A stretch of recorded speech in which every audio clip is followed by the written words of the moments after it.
Hey, what is up? And we just got a super chat from Cleveland Brown. What up, brother? We got a bunch of legends in the chat already, and it's why? Because it's Saturday night, first of all. And also, the Auburn Tigers were victorious over the Ole Miss Rebels in a game that was close for a short period of time, I think it's fair to say. Maybe the first 8 minutes, 10 minutes. And then Auburn just kind of took off and put them away. Auburn, wow. Not much negative you can say about this performance. Aside from the fact that I am not a fan of the way that they played Auburn necessarily in the last 5 minutes, but and the turnover numbers were a little high for Auburn tonight for me. I think it was 16-ish, 17-ish, something in that range, and that there really wasn't any need for that. But on the plus side, there is a lot to think about. They shot very, very well from two. I think they were 68% from two, 44% from three. 10 of 11 from the free throw line, all incredible numbers. The distribution of scoring, I think they had 12 guys score, Jalen in double figures, Janai in double figures, and everybody else was contributing really a 10 or 11-man rotation that really did damage tonight.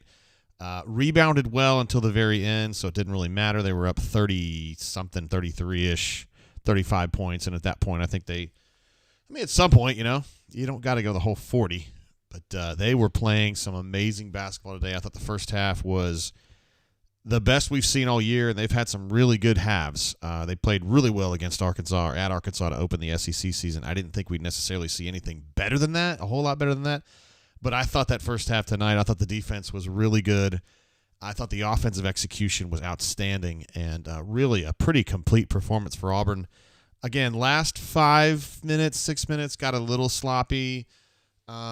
But it's hard to really criticize them for that because, sheesh, dude, when you've got a team you're just absolutely killing like that, you've already beaten them into submission, essentially. And I got to believe that Al Flanagan being, part of the Ole Miss team and Wes being on that coaching staff had something to do for guys like Dylan, for KD, people who knew Wes, who knew Al, who worked alongside those guys for years.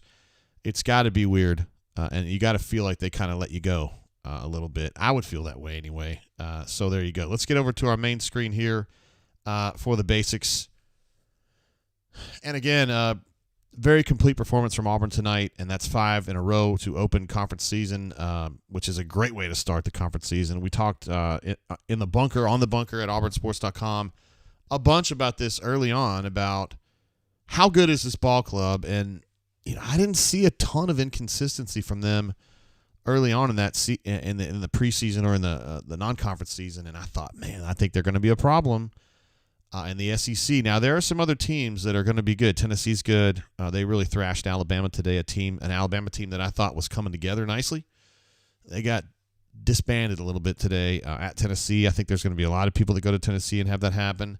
I think Tennessee is still royalty in this conference right now. I think Auburn's royalty in this conference right now, and I think UK is royalty in this conference right now, and one of those three teams is almost assured of winning this conference title, in my opinion. So, some good stuff there to talk about. I do have some super chats coming through from some of our legends. CDF jumps in early with a massive one. Says Flanny got to be on his feels. At least he's smashing the dime golf. Benedict Updike. Wow, a lot to unpack on that one. CDF, of course, is he loves watching Auburn beat ass, and that certainly went down tonight. Thank you, CDF, for that, brother, and you're very generous, as always. Also, Pocket Watch jumps in, one of our channel legends and an absolute stud, who drops the Weagle. We love Pocket Watch. We love his support for the channel. We also just love him as a person. Great guy on the bunker as well, and was supportive the other night on our bourbon show that Wifey and I ran. We got some other folks. I know Taxman was there. I know Knuman. I don't know if Knuman's here tonight. I know Ravin was watching that. He couldn't watch it live, but he was watching that on the replay, and we appreciate the support. Moby Alum was there for sure on our bourbon show on Thursday night, where we talked about a lot of Auburn stuff too. Terrence says, any recruits at the game? No, absolutely. I know Caleb's been on that all day long. He's been in the bushes, so to speak, not actually, but sort of. He has talked to Juju Lewis, and he's going to write about that tonight. And then Cunningham and DeBose, Caleb Cunningham and Micah DeBose were there. So there's been a bunch of impactful, at least potentially impactful football guys there. and they had a chance to kind of take that in. And Caleb is interviewing them right now. Has already interviewed Juju, and he's going to put that up tonight, and the others will put up in the morning or later tomorrow. Cassidy P. Says, blend and drain in the same week. Hashtag blessed y'all. Appreciate you, Cassidy P. Yeah, Chip says, is the Canoeman here? Really, that has to be asked. I don't know if he is or isn't, but we love him, regardless of whether he's here or not. I am drinking something kind of special tonight. I got this today in Columbus, Georgia. This is an Old Soul store pick, and the reason this is significant is that this is the best bourbon they make in the state of Mississippi. So we might as well take that one in. Yeah, we might as well take that one in and drink some of Mississippi's best bourbon tonight. Feel like a stranger jumping in with a super chat. Always very supportive and a terrific bunker as well. Says, much love, Drainers, Swoogans, and Tates, especially Mama Tate. Thank you for thinking of my mom. Still doing pretty good. Thank you for asking. What a beatdown. Hebrew Hammer, talking about that Leo Berman, of course.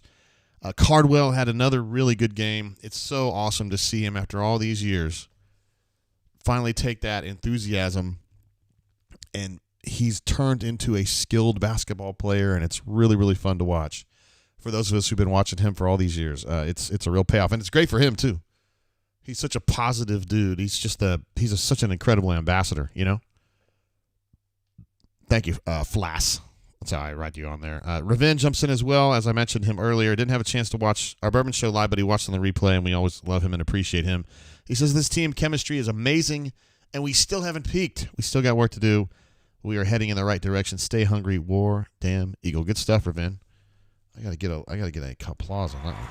I like that, the idea they still got work to do. There's probably some folks that look at this team and they say, hey man, that's a fully realized idea here, and I don't think we're there yet. There's still work to be done. I agree. Cleveland Brown, of course, absolute legend. Always reminding us to stay hydrated. What a win. Stay hydrated. We stomped Ole Piss. I do have my water with me, sir, and I pre-hydrated. Is that an idea? If it's an idea, it's one that I'm sure you've thought of. Thank you, Cleveland Brown. Cassidy P jumps in with another super chat as well. As a team, we still play with our food, but that's nitpicking. If we continue passing and avoid over-dribbling, we should survive poor shooting days. Today was not one of those days, but you're absolutely right. Every day is not going to be like this, and we've seen some days where Auburn didn't shoot well. The App State game really sticks out, which was a loss, but there's been other games. The Vanderbilt game was kind of iffy. LSU second half got a little weird. Texas A&M was not a great shooting night, but they kind of pulled away at the end, and I didn't even think about this, but yet another double-digit win. All 16 of Auburn's wins this year have been by double digits. Isn't that something? It's just it's hard to even grasp it. Mobile Alum mentioned in the chat, the bench did fantastic in the last minute. Yeah, Carter got in there. Lior was in there. AD got himself a bucket on a nice dish. So that was great. And then that final sequence, man, was amazing. 3 stuffs. 2 of them, like, graphic. To not let Ole Miss get that last bucket. I thought that was amazing. And what a great way to finish the game. What a way to, put on that mask and say, we're not done yet, Amazing. JLF Senior says, what a beautiful game. He's a fan. He's a fan of watching the Auburn Tigers win, but he also loves basketball as well. Cassidy P with another one.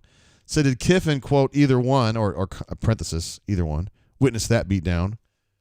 Talking about his brother, Chris Kiffin.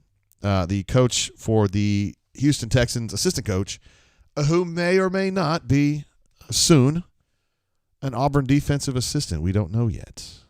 His season just ended with the Texans' loss to the Baltimore Ravens, a game that was very close in the first half, but not in the second half. And we shall see if Chris Kiffin ends up being a real thing. I feel like when you look at what Hugh Freeze has been doing, and I'm going to talk about football here for just a second, but when you look at what Freeze has been doing, he's getting the band back together. I mean, seriously, he's got Kent, Austin. I know he was there last year, but he's now an on-the-field coach. He went and got Derek Nix from Ole Miss, who was at the game tonight. They introduced him at the game, which I thought was absolutely savage, and I loved it. Got him back, somebody that coached with him at Ole Miss. Kent was with him at Ole Miss. And if he can get Chris Kiffin back in, that's another guy. You know what I mean? And he's just surrounding himself with guys that he has been successful with in the past. Let's see. W.O. Yeah, did I miss the Free throw percentage, my bad, dude. I was kind of hustling to get this show going, but we will give them the 91. And I will take your word for it, G.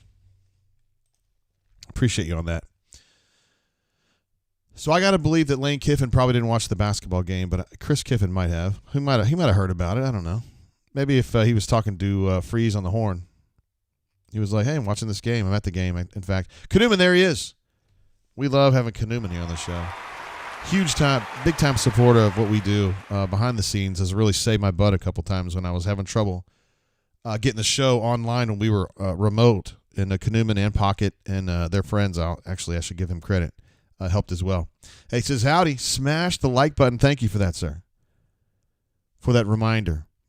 Also, Sam H., one of our channel legends and an all-around stud, says, the media is still right about this team to an extent. If we beat Bama convincingly, I think the ceiling for this team is off the charts. I think we might already be there. However, very good point. You got Auburn at Alabama Wednesday night. That's going to be, I think, a 6:30 tip. Yeah, 6:30 according to my own schedule that I've got in front of me, Jay. That's going to be in the airplane hangar. Alabama was playing great until today. They got crushed against Tennessee, it happens sometimes. Going to be a major game. That's a major, major game. You could argue that is going to be the most challenging game that Auburn's faced this year, I think. Now, Sears is an amazing player. I got to turn this TV off. It's very distracting to me. Sears is an outstanding player, so you got to worry about him. Now, he got his tonight against Tennessee. It was the other guys that had some trouble. Yes, this team is really good, Sam, and I know you know that. I know you feel that way. Moby Alum jumps in with a super chat. Says, hey, JG, where would you rank us now? Hi, I don't know. Let me work through this real quick. I did pull up the KenPom, but not the overall national one. Let's see if Auburn, I think, came in 6th tonight in the KenPom, and now they're up to 5th. KenPom has Houston 1, Purdue 2, Arizona 3, Tennessee 4, and Auburn 5. Auburn jumped ahead of UConn with the win against Ole Miss. So UConn 6, North Carolina 7, Bama 8. BYU, coached by fellow University of Kentucky graduate Mark Pope, at 9, and the Illinois Fighting Illini. And I think they're getting Terrence Shannon back. I don't think he played today, but I think he's going to be playing, and that makes them tougher than they've been. So where would I put Auburn? I don't think Auburn's as good as Purdue. Zach Edey, their big center, is just something else. He's on a different level. He's like a 25-20 guy. He's amazing. So, yeah, I think Auburn's in that next tier for me. KenPom's got Houston at number 1 after losing 2 games. I think Houston's got some issues. So, for me, the top group is probably Illinois with Terrence Shannon, Auburn, Tennessee, UConn would be that group. And then for me, Purdue is the best team. So that's where I would put a Mobile alum. Thank you for your question, young lady. Sam H. says, sometimes I'm almost more excited for that second unit coming in. I understand that. I believe if you talk about the best lineups in college basketball, Henry's the one that's kind of sold me on this. That Auburn's number 2 unit, which would be like Dylan, Chaney, CBM, Trey, and KD, is the best lineup in college basketball. It's the most efficient, which is really something. You know, that's amazing. Stu Pup jumps in. He has super chatted us every single show that we have. Let me put that on the show. Thank you. He's super chatted every show we've ever done. If Cardwell is going to be a minister, as Bruce has said, he's sure got some practice baptizing fools this week. Well done, sir. And I don't know if that's true. I've heard BP talk about that. I've never actually asked Dylan about like what his plans are after basketball. I just kind of joke around with him because he's so fun to talk to. But boy, he seems like the kind of person that could really inspire young people, you know, to be better versions of themselves, because he's certainly lived that life himself. And I just love the positivity that comes out of him, and I also love just the development. You know, God, I just wish there was one more year. You know. Feel like a stranger comes in, says, are we all getting head, a.k.a. J-Head? It's Saturday night. All right. Yes, I've already texted with J-Head, and he's ready to go pretty much when we're ready to go. So I'm going to jump over there I just wanted to make sure that we got everything kind of attended to. Eric O jumps in, who's one of my favorite bunks. I'm not going to say who he is. I'm really glad to see him posting again. If we win our next 2 games, we win at least a split of the regular season title. Is that true? That can't be true. That can't be true. You can't get that done this early. Maybe from the practical perspective of, can other people actually catch Auburn? But I don't know. If you beat, let's see, Alabama and at Mississippi State, 2 games on the road. Mississippi State is kind of a weird team. I like them. I think they're good. I think they lost today. Or maybe, no, they lost a couple days ago. Is that Kentucky? Kentucky kind of put them away. I saw a picture of 3 guys I used to cover there. It was crazy. Jeff Shepard, Cameron Mills, and Scott Padgett, who's an assistant at MSU now. And I actually covered his wife. She was a volleyball player at UK when I first got started, Cynthia. It was really weird seeing those guys all in a picture together. 3 guys I hung out with a bunch in 96, 97, 98. I guess we're all getting older, huh? One day at a time, they say. Appreciate you, Eric.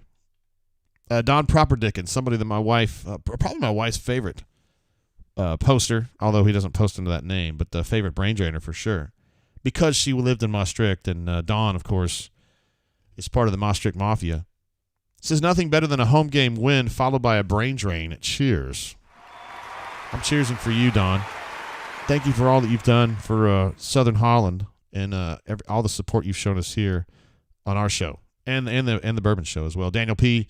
Hope Juju enjoyed the show. We were going to find out because, again, Caleb's going to write that story up tonight. Bruce's boys and Neville Arena are the best recruiting tools on campus. BP is an amazing recruiter. You got to see him, man. He's not just basketball. He can talk to anybody. They bring gymnastics recruits to him and whoever. He's just amazing. Corey says Mississippi State handled Vandy today. Thank you. I got it all scrambled in my head. So Mississippi State had a tough game at Kentucky, but rebounded today to beat Vanderbilt, which is sliding a little bit. Probably the worst team in the league, but anyway. Let's see. Spicy Pieces. Could Ole Miss finish 7th in the West? I don't think we're doing divisions anymore, but I understand what you're talking about. Are they the 7th best team in the West? I think they're better than that. I Missouri's not looking very good. No, wait, they're not in the West. Duh. I'm thinking about how everything's together now. Hell, I don't know. LSU's, I guess, a little bit better now than they were.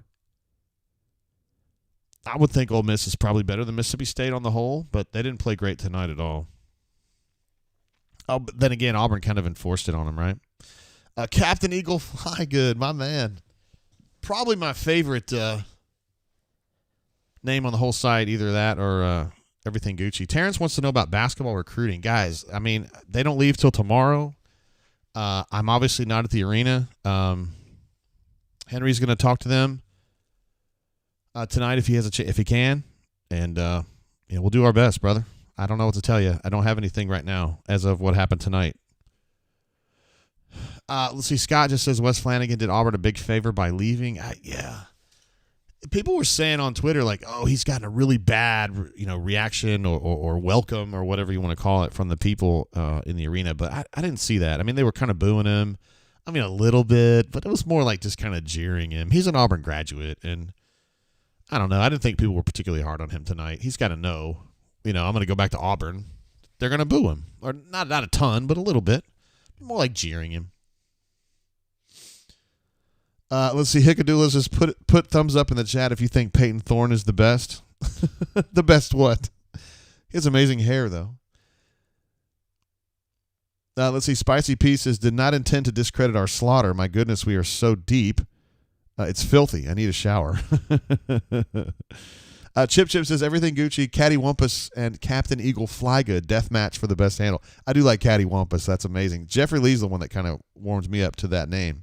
I thought it was particularly good. Let's see, WOSDWDE, who gets, I swear, you get more shout-outs on the rundown than anybody. You just are a very clever poster. Niners and Packers playing the best playoff game we've seen this year. Turn it on if you haven't yet. Gosh, I wish I could. I can't multitask like that. Let's see. Horace says he was asking about basketball recruiting. I think that's what I was trying to answer that. I don't have any intel from what the basketball recruits were doing at the game tonight. Not yet, anyway. Steve R jumps in for a super chat. Appreciate you, brother. Says, we are so back. Everybody scores. Yeah, 12 people scored tonight. And really very even, honestly. I mean, for Jalen and Janai to both go for 13, and nobody else had double figures, but everybody else was scoring. It was just kind of one of those games where you just lay it on thick with all that depth they've got and just smack people back and forth and stay fresh. I mean, a team like Ole Miss really has – they don't sub a lot, and they're important players that they're like they're really the starting five. Auburn's a totally different deal. Auburn's got like 10 guys that are pretty important. And any one of those 10 can go off, on a particular night. Super chat coming through from Jackson, one of our favorites, who's with us a bunch. Football, basketball, baseball, whatever the hell we do, he's around. We appreciate you, bro. Preparing myself for number 8 Auburn to go into Bama and Janai and Jalen to get 2 early fouls, and Bama shoots 55% from 3. What do you think? Hate them. There's a lot to unpack on that one, brother. There was a time when Auburn would go to Alabama and have a lot of trouble. We've all seen it. I do not think this is the kind of team that's going to – I mean, I'm not saying they're going to lose. They can't lose the game. They absolutely can, because Alabama's a good team. They have a lot of talent. I think that they get a little disjointed at times, but I think they're a problem in general. So Auburn can go there and lose this game, but it won't be because Auburn gets scatterbrained or Auburn doesn't buck up to the challenge, because I think that this Auburn team has got it. You've got the experience. You've got the explosiveness. You've got the attitude / chemistry is on the right thing. You've got leaders. You've got positive leaders. It's coming together, and it's really, really something. At this point in the season, this is the best Auburn team that I think has ever existed. Now, the 2019 team wasn't as good as this one at this point in the season. Was that good in March? And that's where really you make that's where things happen, right? I mean, being great in January doesn't matter. It does matter in the sense that it leads you up to March, but you don't get any awards for being undefeated in January. However, this team is as good as I've ever seen an Auburn team at this point in the season. To me, it's better than the 99 team. The 99 team was still new to the scene. It was a very good team. Chris Porter was insanely bouncy and just a freak physically. You had Doc Robinson had kind of come along, gotten beaten around a few years, and he'd kind of become that leader. Same for Bryant Smith, who's now an assistant at Auburn. But that's 3 guys. That was the nucleus, right? And you had like Chill, and you had Mamadou. But this team's just got so much depth and experience. I like this team better. And that was a good team, though. Let's see. Hickadula says, OMG, my 10-year-old has been chatting, loves Thorne, and apparently wants an allowance. I noticed that you had Thorne spelled correctly now, Hickadula, so I bet you've taken back the keyboard there. Jackson, great questions, and I know you're skeptical, brother. You're just going to have to sit down and hold out, bro, and see how it goes. Mega Tiger jumps in. Brain drain time.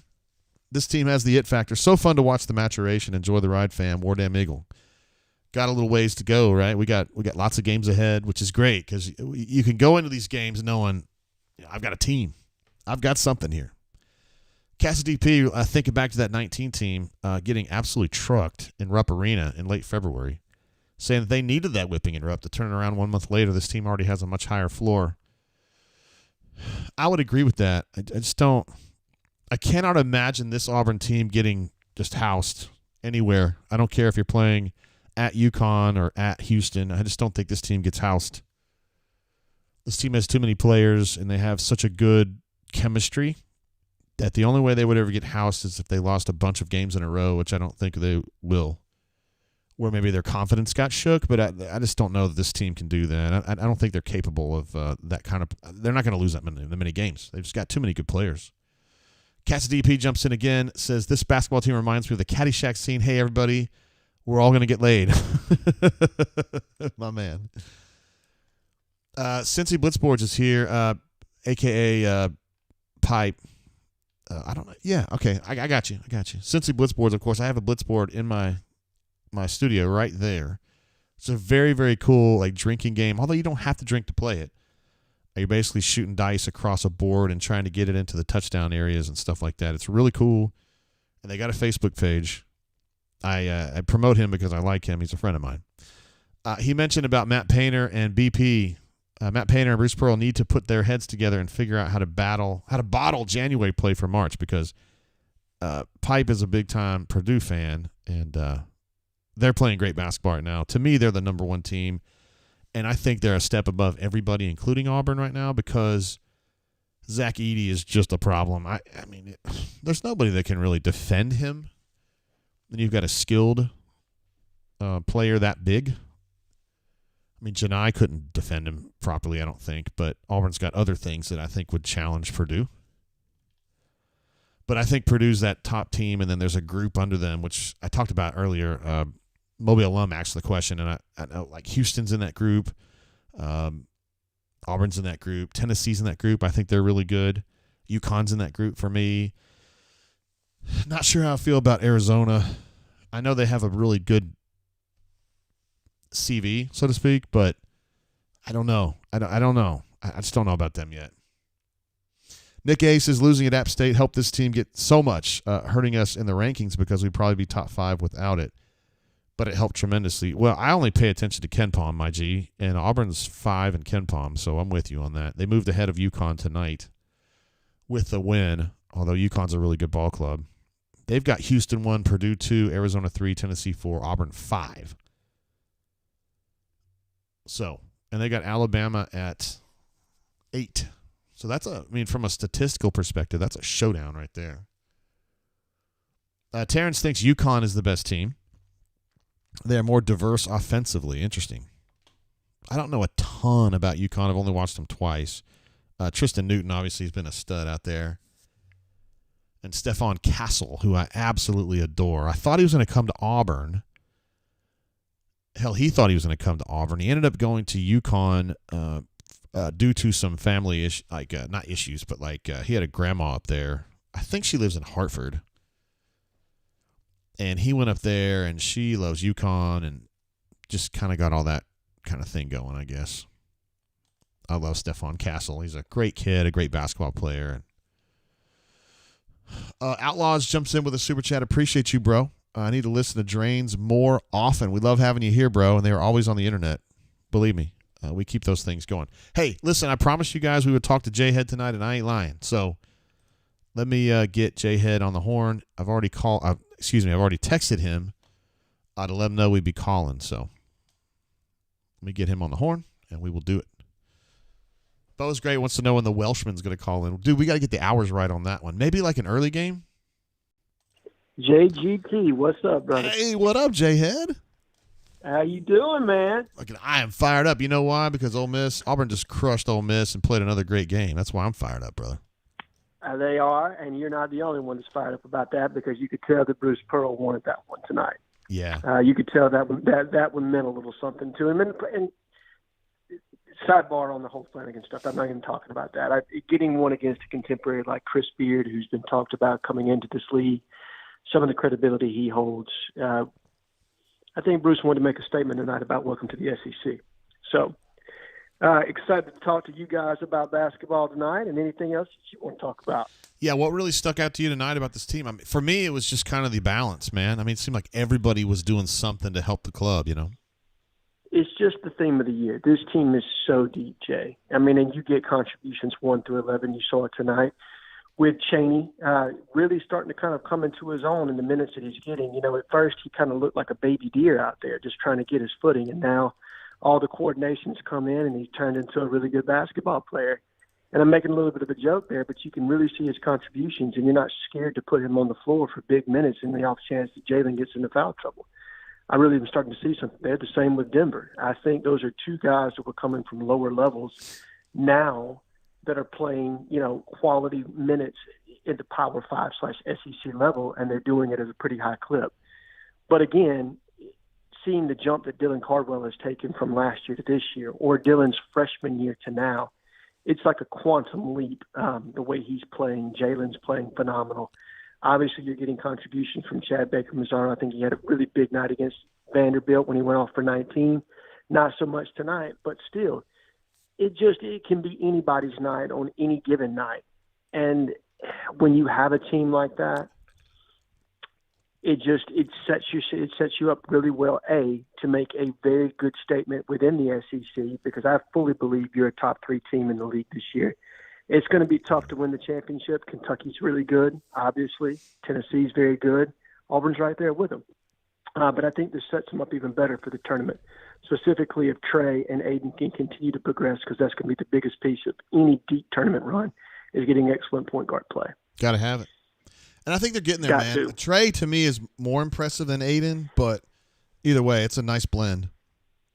Very nice blend. I thought Aiden had the better game tonight. I'm with you. For the last 10 games, I've been far more impressed with Trey than Aiden. But tonight, it was a little bit different. I felt like Aiden played better. I felt like Ole Miss's point guard is not as physical as some of the point guards he's played in the games leading up into this, and you could tell that he was a little bit more relaxed tonight.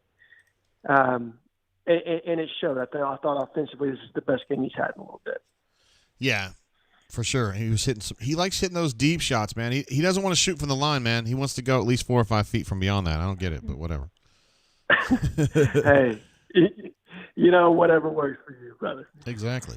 I got a game against Alabama coming up, brother. This is going to be, from a statistical perspective, Alabama is a good ball club, and you got to play there, which we've seen Auburn lay some eggs there, but I don't think this team is egg layable. I don't think Auburn's the kind of team that's going to lay down.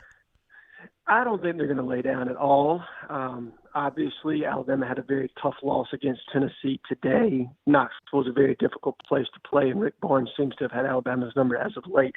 But Alabama is ranked by Ken Palm, I believe, the number 1 offensive team in the country. So you're going to have your hands full going into this game, and Auburn's going to have to wear them down like they've done everybody else with depth. They can't afford to have an off night. I'm not saying that they don't have to shoot it like they did tonight, but they can't come in there cold, because Alabama will run them out of the gym if they do that. So it's a game that you have to be prepared for mentally. You understand that Mark Sears is a difficult matchup for you from the point guard perspective.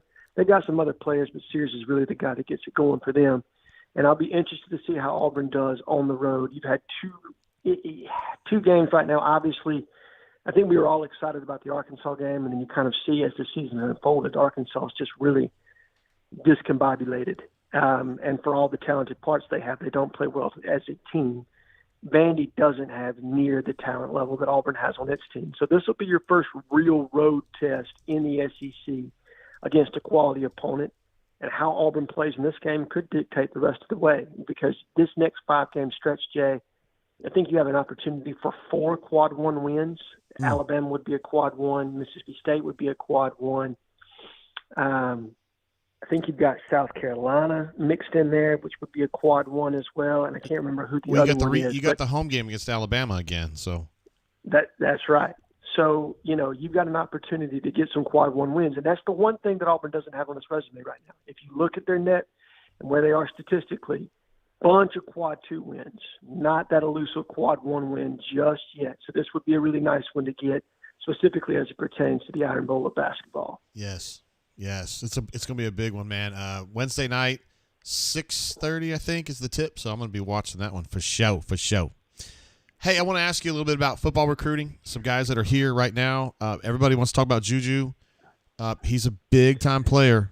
And Caleb just posted a story about he talked to Juju just a little while ago. I'm not able to read that because I'm on the air here with my man J-Head. But what do you think about Juju as a player? That's Julian Lewis.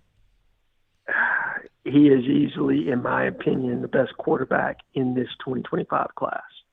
And it's really not all that close. And Juju's a kid that just reclassified from the 26 class to the 25 class. I watched some of his cut-ups earlier this year and watched him in live game action. He hit a whole shot that some college kids can't even make. Phenomenal arm talent. Seems to be a really great kid. And Freeze has worked extremely hard here. I wouldn't have thought, this time last year that Auburn had much of a shot with a kid like that. But Hugh has done a fantastic job kind of networking and laying the groundwork there. I think Ken Austin, obviously Jesse Stone is also in the mix there, the quarterback analyst. And I think they're all kind of tag team in this one, and we're in the mix. Now, he's obviously committed to USC, but Carrollton High School right outside of Atlanta is a hell of a long way from Southern California. So does he want to stay in this region to play football? I truly don't know.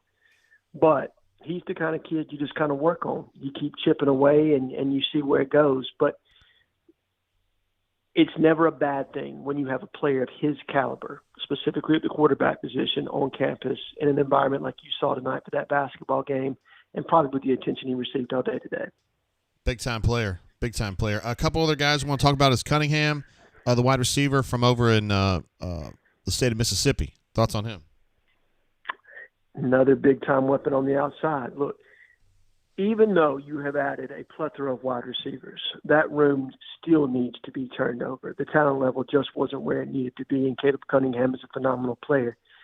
He's just somebody that further continues what Hugh Freeze is trying to do, and this is where Derek Nix comes into play, because Derek Nix has a fantastic relationship with this young man. I know a lot of people seem to think right now, specifically on the recruiting network side of things, that Mississippi State may be a really tough team to overcome in that recruitment. Their new head coach, Jeff Lebby, has done a good job kind of laying some groundwork with his family early. But Derek Nix gives you, some ammunition in this recruitment and a relationship that's been there for a really long time. And it would be a fantastic pickup if you could get it. I think probably from a numbers standpoint, you're looking at taking 2 to 3 wide receivers in this next class. We'll see after the spring portal kind of what you're looking at. I know you've got a lot of seniors on this next year's team, probably at about 25, maybe 23 going into the next year. So it's going to be a big class. But how many spots are you going to hold for the portal? You don't really know just yet because we're, still very young in this cycle. But he's a big time target for this team. Maybe number 2 on the board behind Derek Smith from Selma, Alabama. Those are probably 2 to watch early on the wide receiver board. But he's a big target, great kid. Watch Derek Nix there. I think he's really going to be able to help Marcus Davis kind of cement us in the long term in that recruitment. Man, introducing Derek at the basketball game tonight for Ole Miss being here was absolutely savage. I love it. Oh, poor Lane Kiffin. Talking about an eye, like a straight eye gouge on that one. Poor Lane Kiffin. Yeah, he took a couple L's on the Auburn tip this week, I would say. Yeah, no doubt. I love it, though. I mean, it happens sometimes. I like Lane Kiffin, though, but he does talk a big game. So when he gets kind of reversaled, I'm okay with it. Look, when you want to play the heel from WWE on Twitter, you're going to get served every now and again when things don't bounce your way. I'm with you. I think he's good for college sports. I think he's good for the SEC. But, if you want to talk, sometimes, if you're going to talk the talk, you got to walk the walk. And on this one, you didn't quite pull through, big dog. Not quite. Hey, Micah DeBose, offensive lineman from Mobile. He was here as well. He's pretty damn good. Pretty would be an understatement. If for those that don't get into offensive line cut-ups or breakdown, my counterpart on the show that I do with Jay Lee, Cole Pinkston, absolutely loves this kid. He's got fantastic feet. He's an exceptional athlete for a left tackle and really kind of gets out in space and dominates guys. If you get on his huddle highlights, I think it's like at the 2-minute mark. He gets out on a screen pass and just absolutely decapitates a poor kid out there in space. But may move inside the guard because he's a little bit on the shorter side. I think he's 6'5", 6'4.5-ish. But they think he's got the feet to play on the outside. He's an exceptional athlete, probably in the mold of maybe like Greg. Maybe he's that caliber.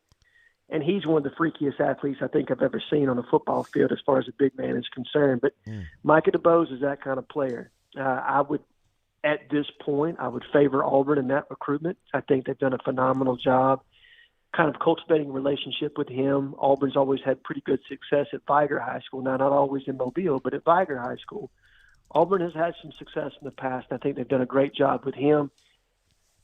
I'm going to be interested to see how quickly he wants to end his recruitment. I think that's one you could get into the fold maybe by April-ish, and he would be a big one, a really big one in what is probably a significantly better offensive line class nationwide, and specifically in this region. Micah's top of the board for Auburn in this class, and it would be huge to get him on board early because they want to load up. You're talking about 5, maybe even 6 high school offensive linemen in this next class, and he would be a focal point of what you're trying to accomplish.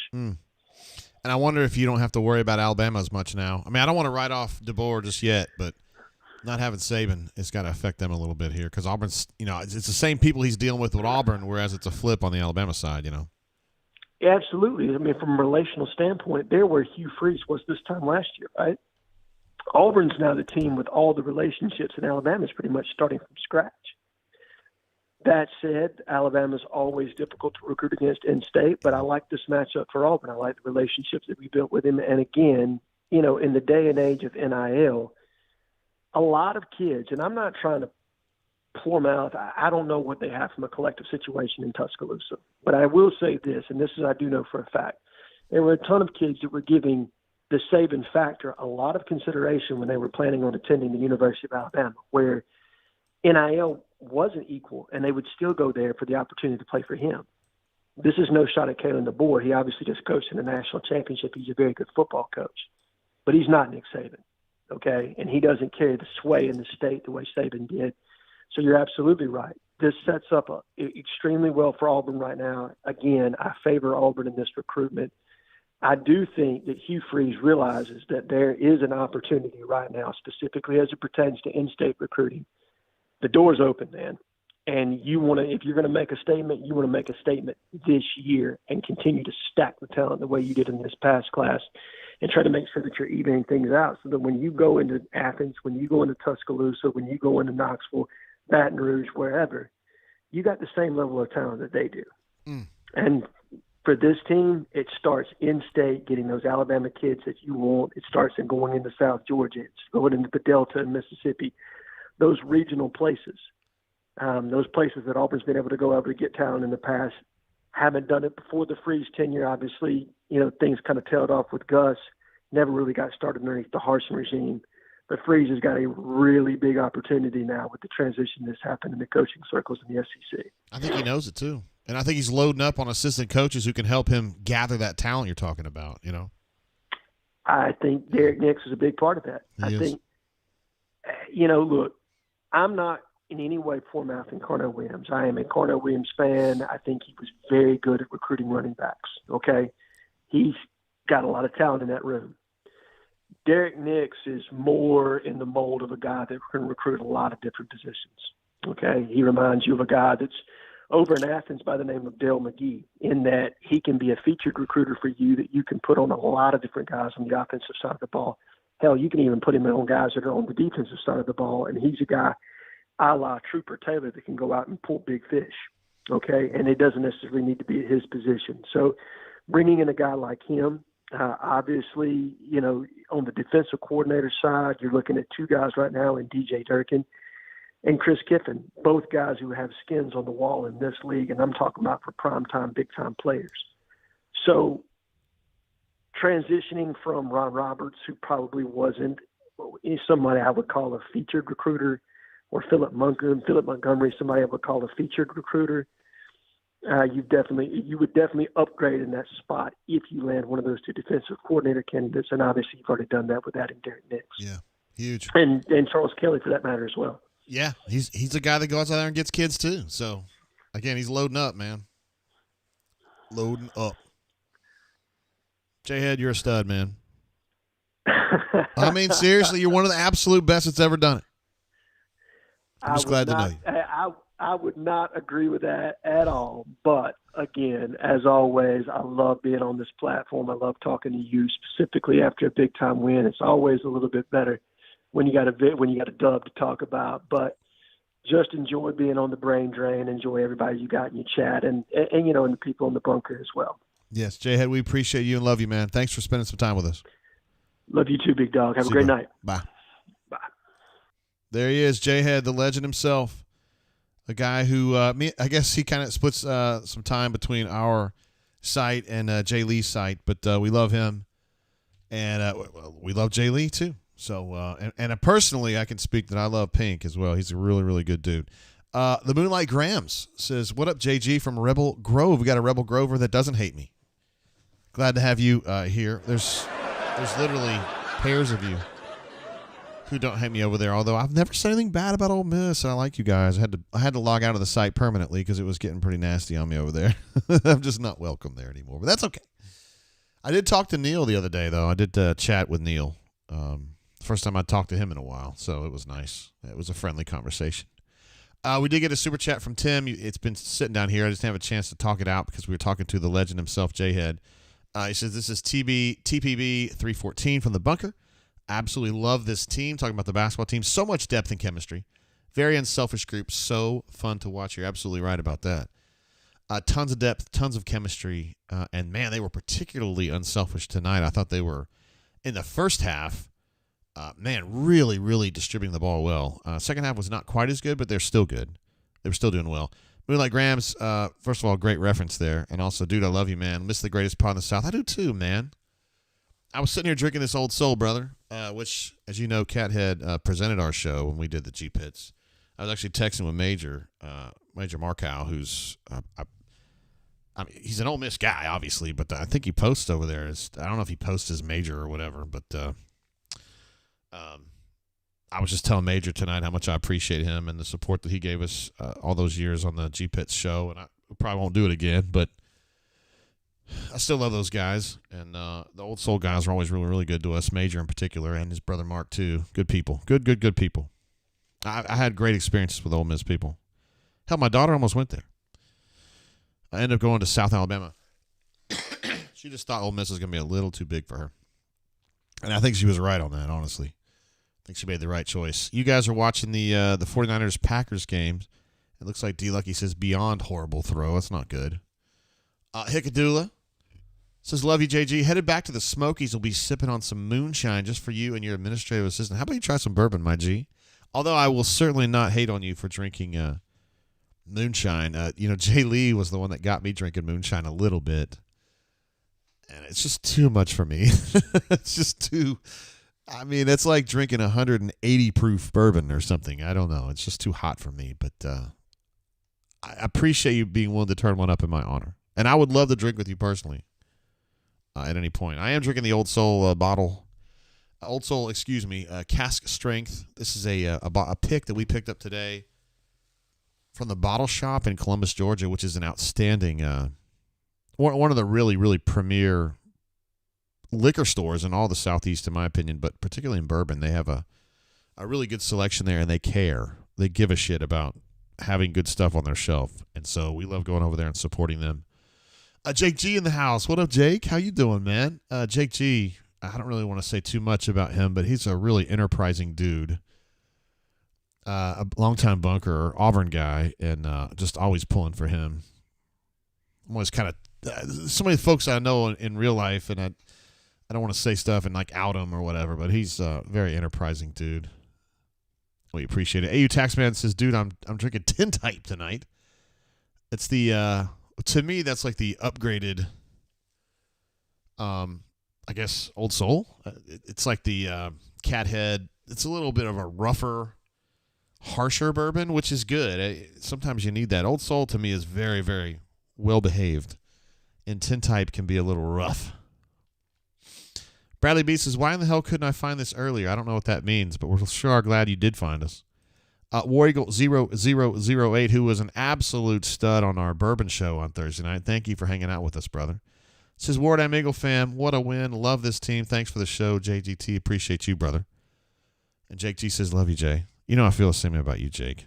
And you have shown support for me in the past as well. I mean, you're doing it right now, but you know what I mean. Let's see, Chip, who is more than likely, I'm going to put it that way, going to play a major role in our bunker event that we're going to have in Orange Beach in April. We will discuss later our date and times and all that, but we had a Chip coordinated a wonderful event last April down there in Orange Beach, and lots of bunks came, and we just drank all day. Hold on, let me rephrase that.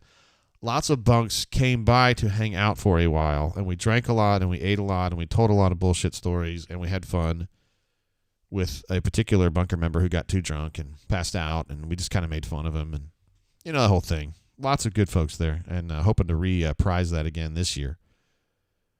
Of course, with me and administrative assistant and Chip and Mrs. Chip, legends right there, and I think we can probably talk Mobile alum into coming by. We can probably talk, Hornatius probably. Maybe Tony Finn again, who I thought had a great performance, number 19, number 20. So many legends. Hopefully Knuman can get down there with us. We're getting some swoogan call-outs here. T Park in the chat. What's up, brother? Late to the party. Great game, JGT. Yeah, it was a great game, T Park. Appreciate you being here, brother. Raven says it was a bourbon nap, talking about when number 19 kind of took a little time off. Bourbon nap. Hey, man, I will give him credit, though. He didn't just bottom out after that. He rallied. He came back going. So it's okay, man, to have a little setback as long as you put your foot down and pick it back up. Maybe we can get C-Web down there, C-Web and T-Web. They would definitely be adding. They would be augmenting our party there. Justin C. in the chat as well says, hey, JG and everyone. Glad to see you, brother. One of our football brain drainers, big time. Chip says Tony Finn was fun. He sure was, dude. That guy he was a tornado, wasn't he? Hey, I realized earlier when we were talking to J-Head that I haven't put up. Hold on, MWD. Hold on just a second, brother. This was the Ken Palm before the game, so that's probably changed a little bit. But I wanted to put up the box score here because we haven't actually kind of chewed on this a little bit yet. MWD, I'm sorry, brother. I would never put you off on purpose. But what really sticks out, and we were talking about this a little bit with J-Head, just the balance, man. 82 points, 12 dudes score. I didn't realize it was three guys in double figures. I didn't realize Dylan had gotten up there. 12 that's going to be tying a career high for him. 5 of 6 shooting, 2 of 2 at the line. 4 turnovers is probably on the bad side, but you take what you get. But Dylan, back-to-back, really big. 12 points for him. That's a big scoring game. And I mentioned earlier, to me, as someone who just, is around the team a bunch, you guys watch him too. I'm not trying to say I'm above you or anything. I'm just saying Dylan has come so far. I think those free throws last year just bothered him. The fact that his free throw shooting was so bad last year, And when I would go over there in the summertime and just kind of hang out, because I know that a lot of the coaches and I just like hanging out with them, he would be down there by himself. It would be like him and a manager, and he would just be shooting free throws. It'd be a random Tuesday in June, and he'd be shooting free throws for hours. He just did not want to be that guy again. And you see him this year, man. He's been much better. I think his free throw percentage is up into like 65 now. And he was at like 35 last year. I don't want to tell you guys wrong here, so let me make sure I get this right. He is currently at, 72% free throw shooting this year. And last year he was 32%. Wow. That is really amazing. More than doubled it in 1 year. And I'm just fired up that he has worked so hard, guys. Seriously. May, June, July, August, he just sits in the gym shooting free throws by himself. No headphones. It's just him and a manager in the absolute quiet, just shooting free throws. So I'm so glad that he has gotten the results that he really, really wanted, and that means a lot to me as just a human being, Moby Alum jumps in with another super chat, says, oh, yeah, I'll be there, talking about the shindig we're going to have down in Orange Beach in April. Number 19 had 2 bourbon naps, by the way. Number 19 and number 20 actually stayed with me in court. We rented a house or a Airbnb or whatever, and we had an extra bedroom. We said, hey, man, we thought you guys might want to stay with us.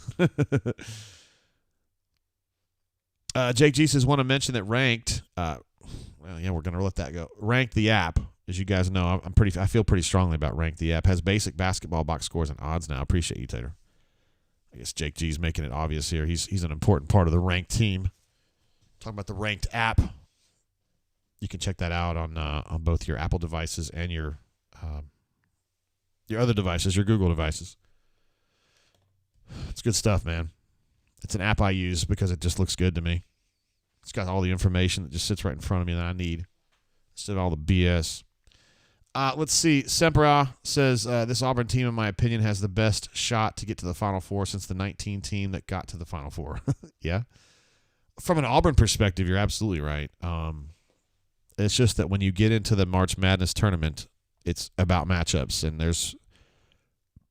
as we learned from the App State game, there is a way to beat Auburn, if they're going to line you up and drive you all day long.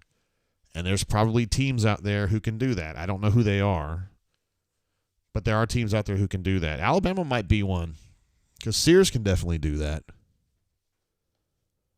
So we'll just see. Chip says he's a fan of the Ranked app, and he uses it constantly during the football season. It's amazing for football, too. So you're absolutely right about that. Wizard D says Chad Baker-Mazar gave up minutes to Lior today because he was cooking.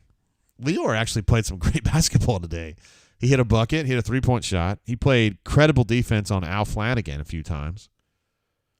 And I thought Denver, I was going to say Dylan, Denver played really credible defense on Al. Al finished with 10 points, but, man, it was a hard-fought 10 points. 3 of 10 shooting for Al, 4 of 4 at the line, 4 boards, 1 assist, 3 turnovers. So to me, and I don't say this with trying to be mean or anything, but that's pretty much a normal Al game, right? Like, that's probably an average Allen Flanagan game during his 4 years at Auburn. 10 points on 3 of 10 shooting, 4 rebounds, 1 assist, 3 turnovers. Minus 21 would be more of a function of his team not playing well, but whatever. Kanuman says, Lior freaking shut Allen down. AU Taxman says, Bama can only shoot threes. Well, they're the number 1 rated offense. I think my man Jay had mentioned that, and I didn't quite believe that. And then I looked it up, and he's absolutely right. They're the number 1 ranked offense in the country right now for efficiency. They're 16th in three-point shooting. They're 12th in 2-point shooting, and they're 10th at free throw shooting, which is really saying something. Defensively, they're just okay. They're not awful. Well, no, they're good. They're good defensively. They're just not amazing. Let's see, they foul a lot. They will foul you. But they can shoot the basketball. They can absolutely shoot. 39% from 3, 58% from 2. Yeah, they're pretty good. It's surprising they've lost as many games as they have, considering those numbers. Auburn is 34% from 3, 56% from 2, which is really good, and 76.2% from the line, which is the idea that an Auburn Tigers team is good at the free throw line is just blowing my mind a little bit. Because how many years was it just dog shit? And we kept going, God, if they could just hit some freaking free throws, you know? And now they do. This Auburn team will hit free throws now. Yes, sir. We've got Hornatius with us again. We have not had Hornatius in one of our chats in a minute, but we're glad to have him. He just says sub beaches. That's when you know it's time. I was down in Southern California last July. No, I take it back. It was July, and they had a sign that just said Interstate 8 beaches, and I sent it to him because I thought he would like it. Also, Call Me Biscuit in the house. What up, brother? This team is just having fun watching. I'm having fun watching them. Sam H says they don't play defense, Jay. Their numbers on defense are not great, but they're okay. I think Ken Palm has them as like a...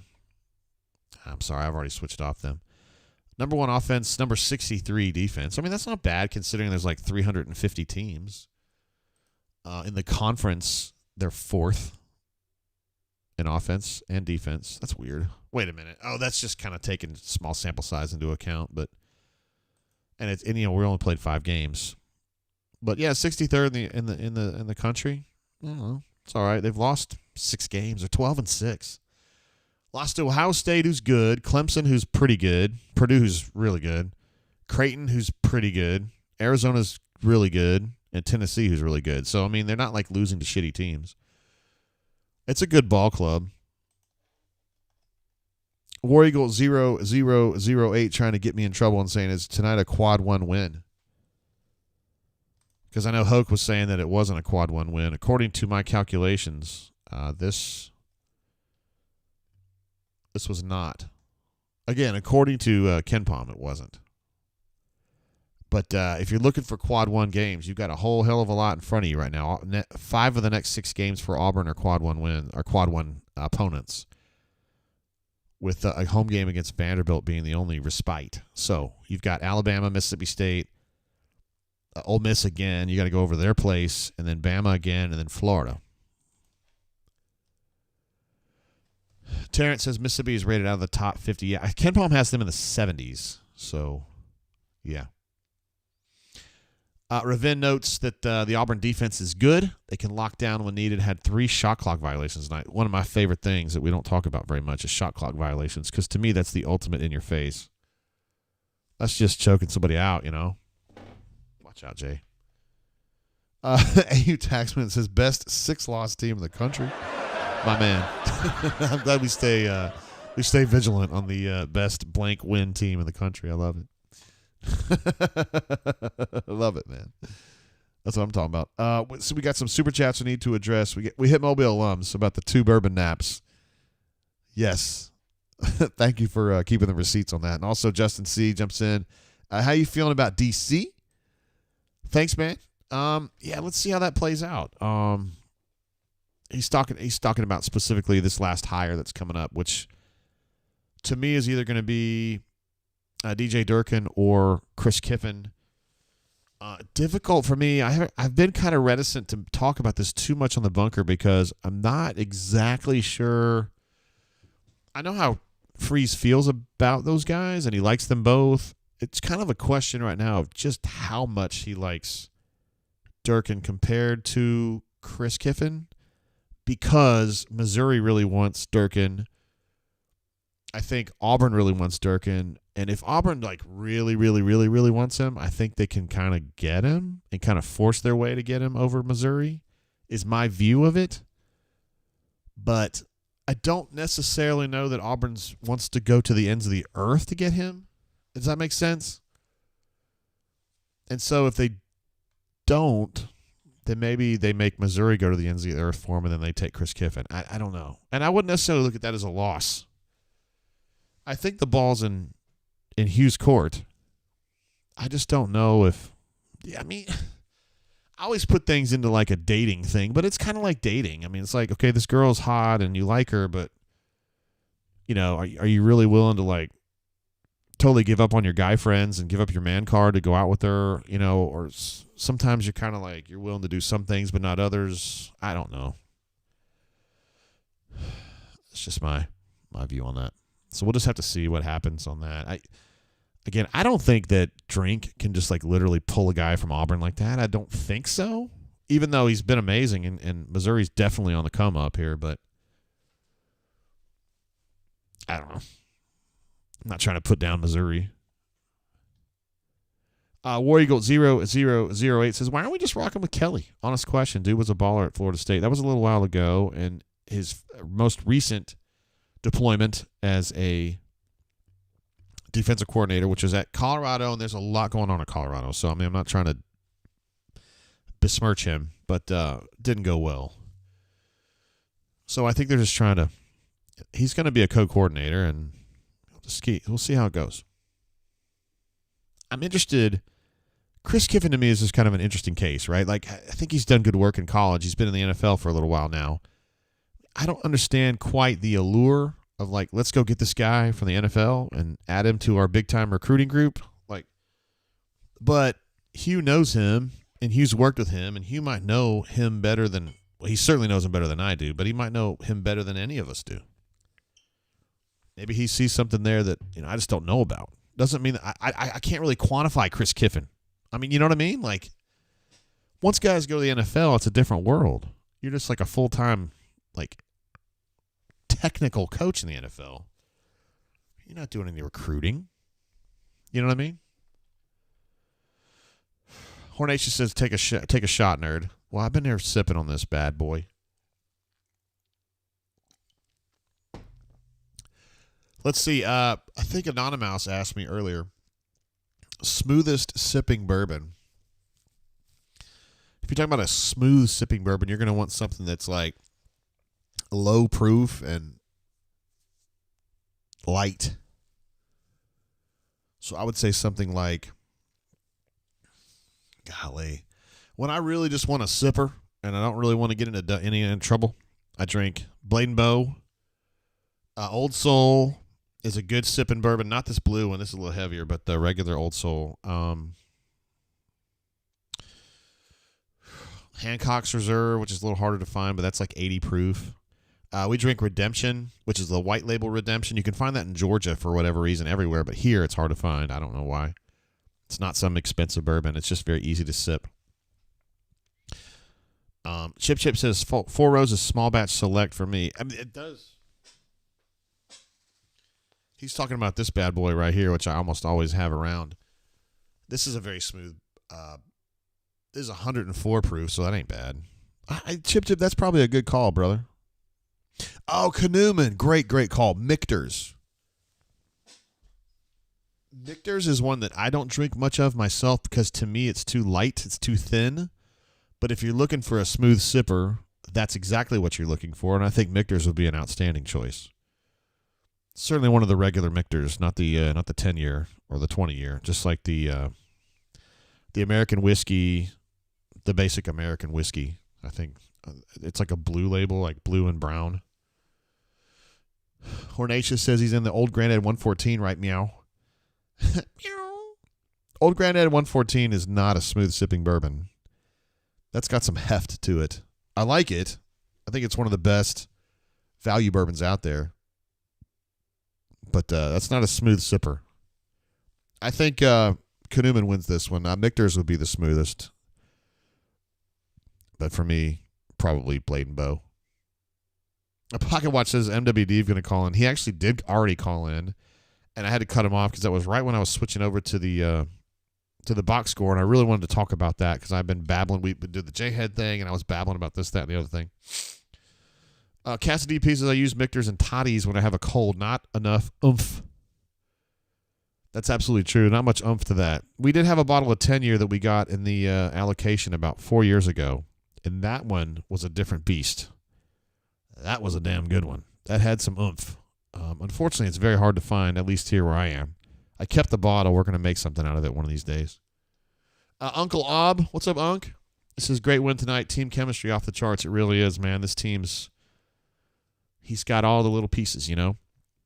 He's got some emotional guys. He's got some older guys. He's got some positive guys. He's got some quiet leaders.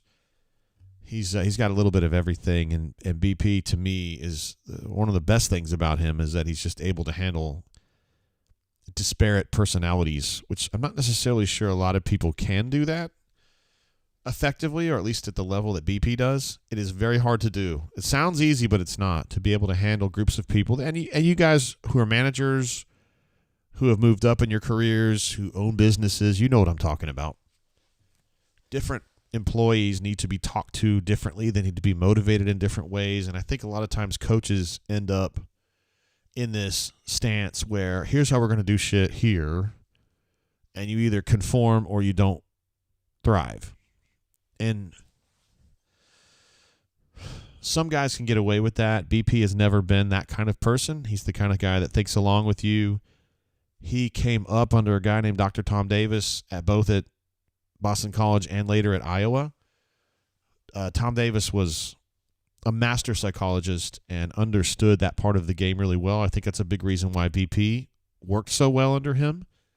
It's because his skills matched those of Dr. Tom Davis in a lot of ways. BP is a much more gregarious person, I think, than Coach Davis was. But I think the secret to BP's success all of these years is his ability to get different kinds of people focused on the same task. And he understands that you've got to talk to people and motivate people differently because different people respond to different types of management, I guess you could say. I mean, at the end of the day, he's a manager, right? I mean, he is. I don't mean like he's, helping put balls out and stuff. I'm saying he is a manager. He manages people. And he's really, really good at it. And I think that's part of why he's so popular at Auburn in general, because he understands how to talk to people. That is a skill that is rapidly eroding from our society. The ability to talk to people and communicate clearly is going away. Not trying to sound like an old man here, but talking to people face to face is becoming a lost art, and it's something that we cannot lose. Cassidy pieces, that singular management style reminds me of the Patriot way. Please don't remind me, since we hired one of those dipshits and he damn near ruined the Raiders until AP, who stands on business, we got hired today or yesterday. That works when you have the Tom Brady. That's exactly right. This whole thing about Belichick is this amazing coach. Like, he ain't amazing when he don't have Tom Brady. And, I mean, I realize that Don Shula, he's chasing Don Shula's record. And Don Shula had himself some quarterbacks, too. But, shit.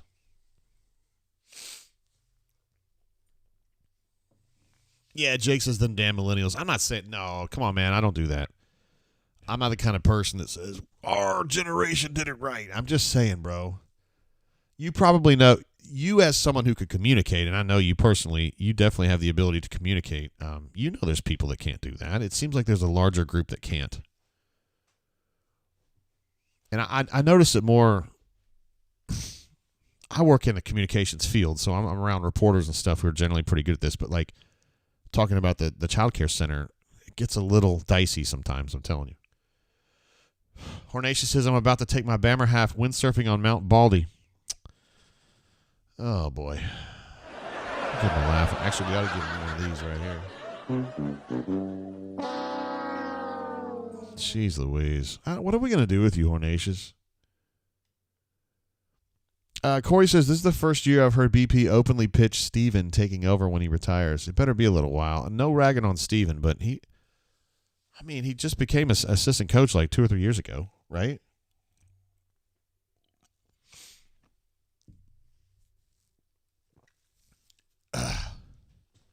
I do think Steven is he's come a ways as a coach. In these last 3 years, I mean, he's proven his worth. I just think it's tough being Bruce Pearl's son. I mean, I just put it bluntly. I mean, he's a cult of personality. BP is. He's just he's larger than life. He's so positive. Everybody kind of gravitates to him. He's just a bright light. And no matter who it is, you can't really live up to that standard.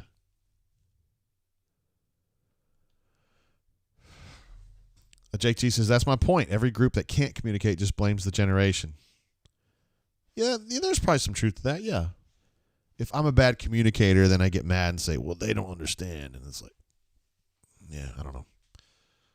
We got 2 young people that work for us, right? We got Caleb, who's actually a very good communicator, and then we've got Henry, who's not a great communicator, and I have to talk to them differently and explain things to them differently, and I have different expectations for those guys because of the way that they communicate, I guess.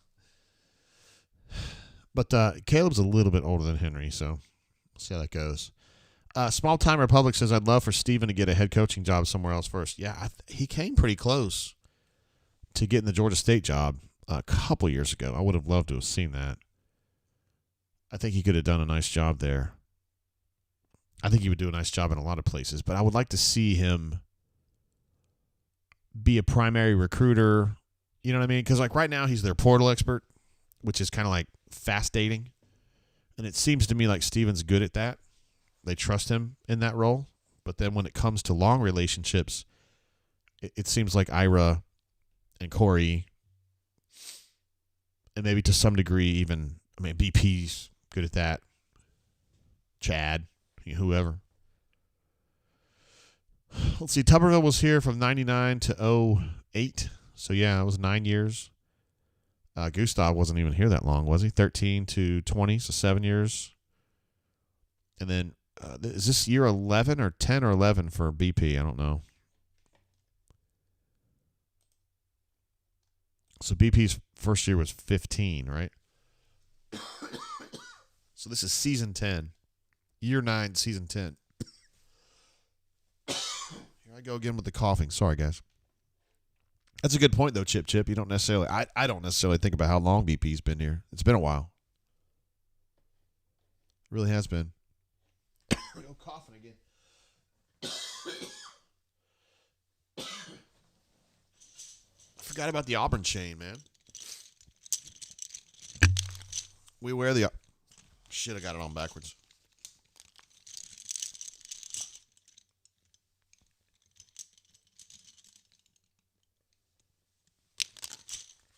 We wear the Auburn chain when Auburn wins.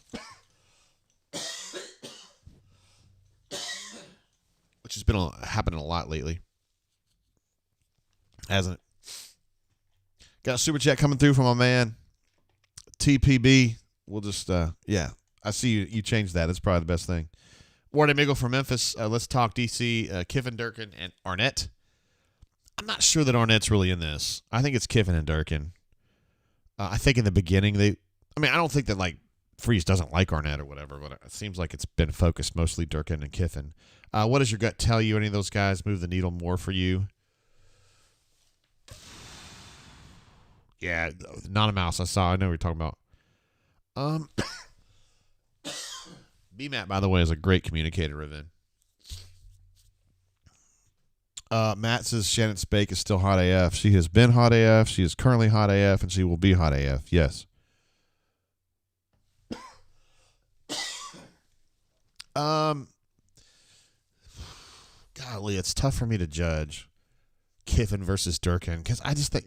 And Corey says Arnett is a damn good DC. I agree. I think he's really bright. I think the knock on him is recruiting, and if he's putting together like a recruiting all-star team, then I don't think Arnett necessarily fits that. I think he thinks Kiffin is an all-star recruiter and has been in the past, and then he thinks Durkin can definitely help on that end as well. My gut would probably lean Kiffin, but that might just be for like the laughs, for the kicks, like the idea of Chris Kiffin coordinating a defense that somehow quelled Ole Miss in the game next year. You know what I mean? Like that would be amazing. Just amazing drama and a lot of fun to talk about.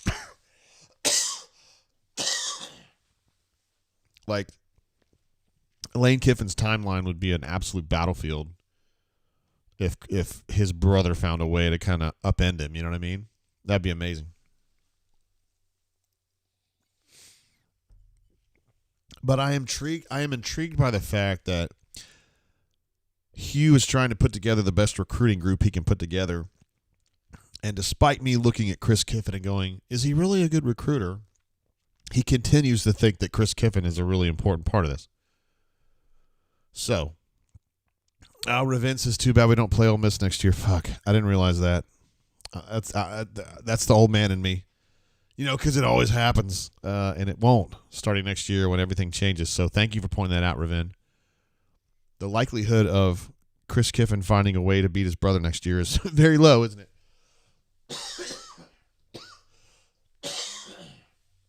Very low. Small Time Republic said if Durkin or Arnett were the first choices, one would already be hired. That I don't agree with that statement either. If Arnett was the first choice, he would already be hired, yes. I think Durkin is definitely in play, and I think he's somebody that Hugh likes. He's a top choice here, and he's a top choice at Missouri, so we'll just see how that works out. Anonymous also pointing out that Auburn doesn't play Ole Miss. You're right, bro. I should know better than that. I'm sorry. Hornation says, did Jay just say my nuts lean on Kiffin? That is not what I said, my G. You probably need to go ahead and go to Mount Baldy if you need to, bro. I'm just saying if you're going. Cass DP mentioned earlier this coaching staff is dialed in with the scouts this year more than I recall. We are prepared defensively to make the opponent uncomfortable, and we damn sure anticipate the multiple Ds we get. Yes, the scouting has been – he's talking about basketball now, but the scouting has been really, really good. And I think part of it is that the staff continuity has been really good. Now, Wes left for Ole Miss, and you brought in Corey, who's like I think fit in really well. Corey's just kind of a nice person. I think he gets along with people pretty well. But, like Chad's been here, Burgo's been here, Ian's been here, Ira's been here a while now, Steven's been here a while now. These guys know each other. They understand their strengths. They understand their weaknesses personally. And I think when you work 2-on-2, or they do it in groups of 2 to scout, I think it's just a good blend. It's good to have 2 guys working scouts together, and you can kind of learn how to work with that other guy. And I think their scouting has been amazing. And Cass DP, I think it's a really smart thing for you to note. Of course, you're somebody who grew up as a basketball fan just like me, so you would notice things like that. Still talking about Lane babbling about stuff. I happen to think Lane Kiffin's amazing. I think it's really funny. And I follow him. I have for a long time, and I get a kick out of him tweeting. He's hilarious.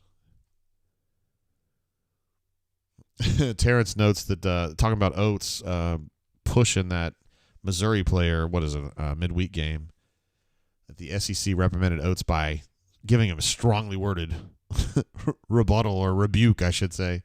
But no penalties. I don't know how I feel about that. I didn't think that he was being malicious or anything. It wasn't like he slapped him, punched him or anything. He just pushed him away. I don't know. I don't have a dog in that fight. I don't really care.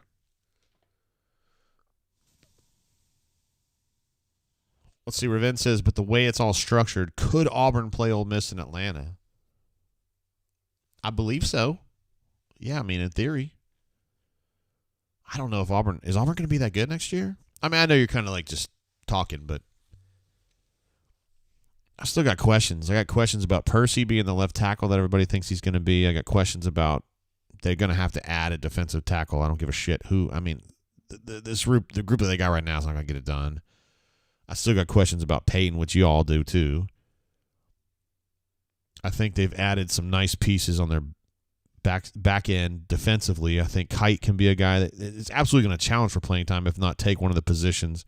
It may end up being him and Kayan, and I feel pretty good about Kayan with another year of preparation. Jaron from Texas, the Longhorns, I think he'll be a safety you can plug in and go with it. So they're slowly putting pieces together. I think they still got to do some stuff in the next window for the portal. But I do think Auburn's on the come up here. I think Auburn's going to be a problem real soon. It may be a problem next year. Cassidy P jumped in with another super chat. I think it's his fourth of the show, which we appreciate, of course. Says Leor doesn't have a hair on his ass if he doesn't provoke Oates into a push on Wednesday. Am I right?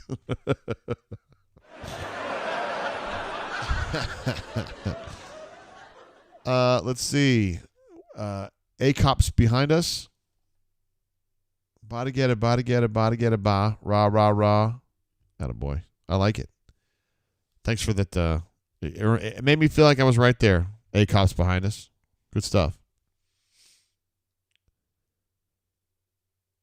Oh, Corey's talking about Nasili Kite. Is he trying to get a sixth year? Would love to have him back at DE. I haven't heard about Nasili Kite.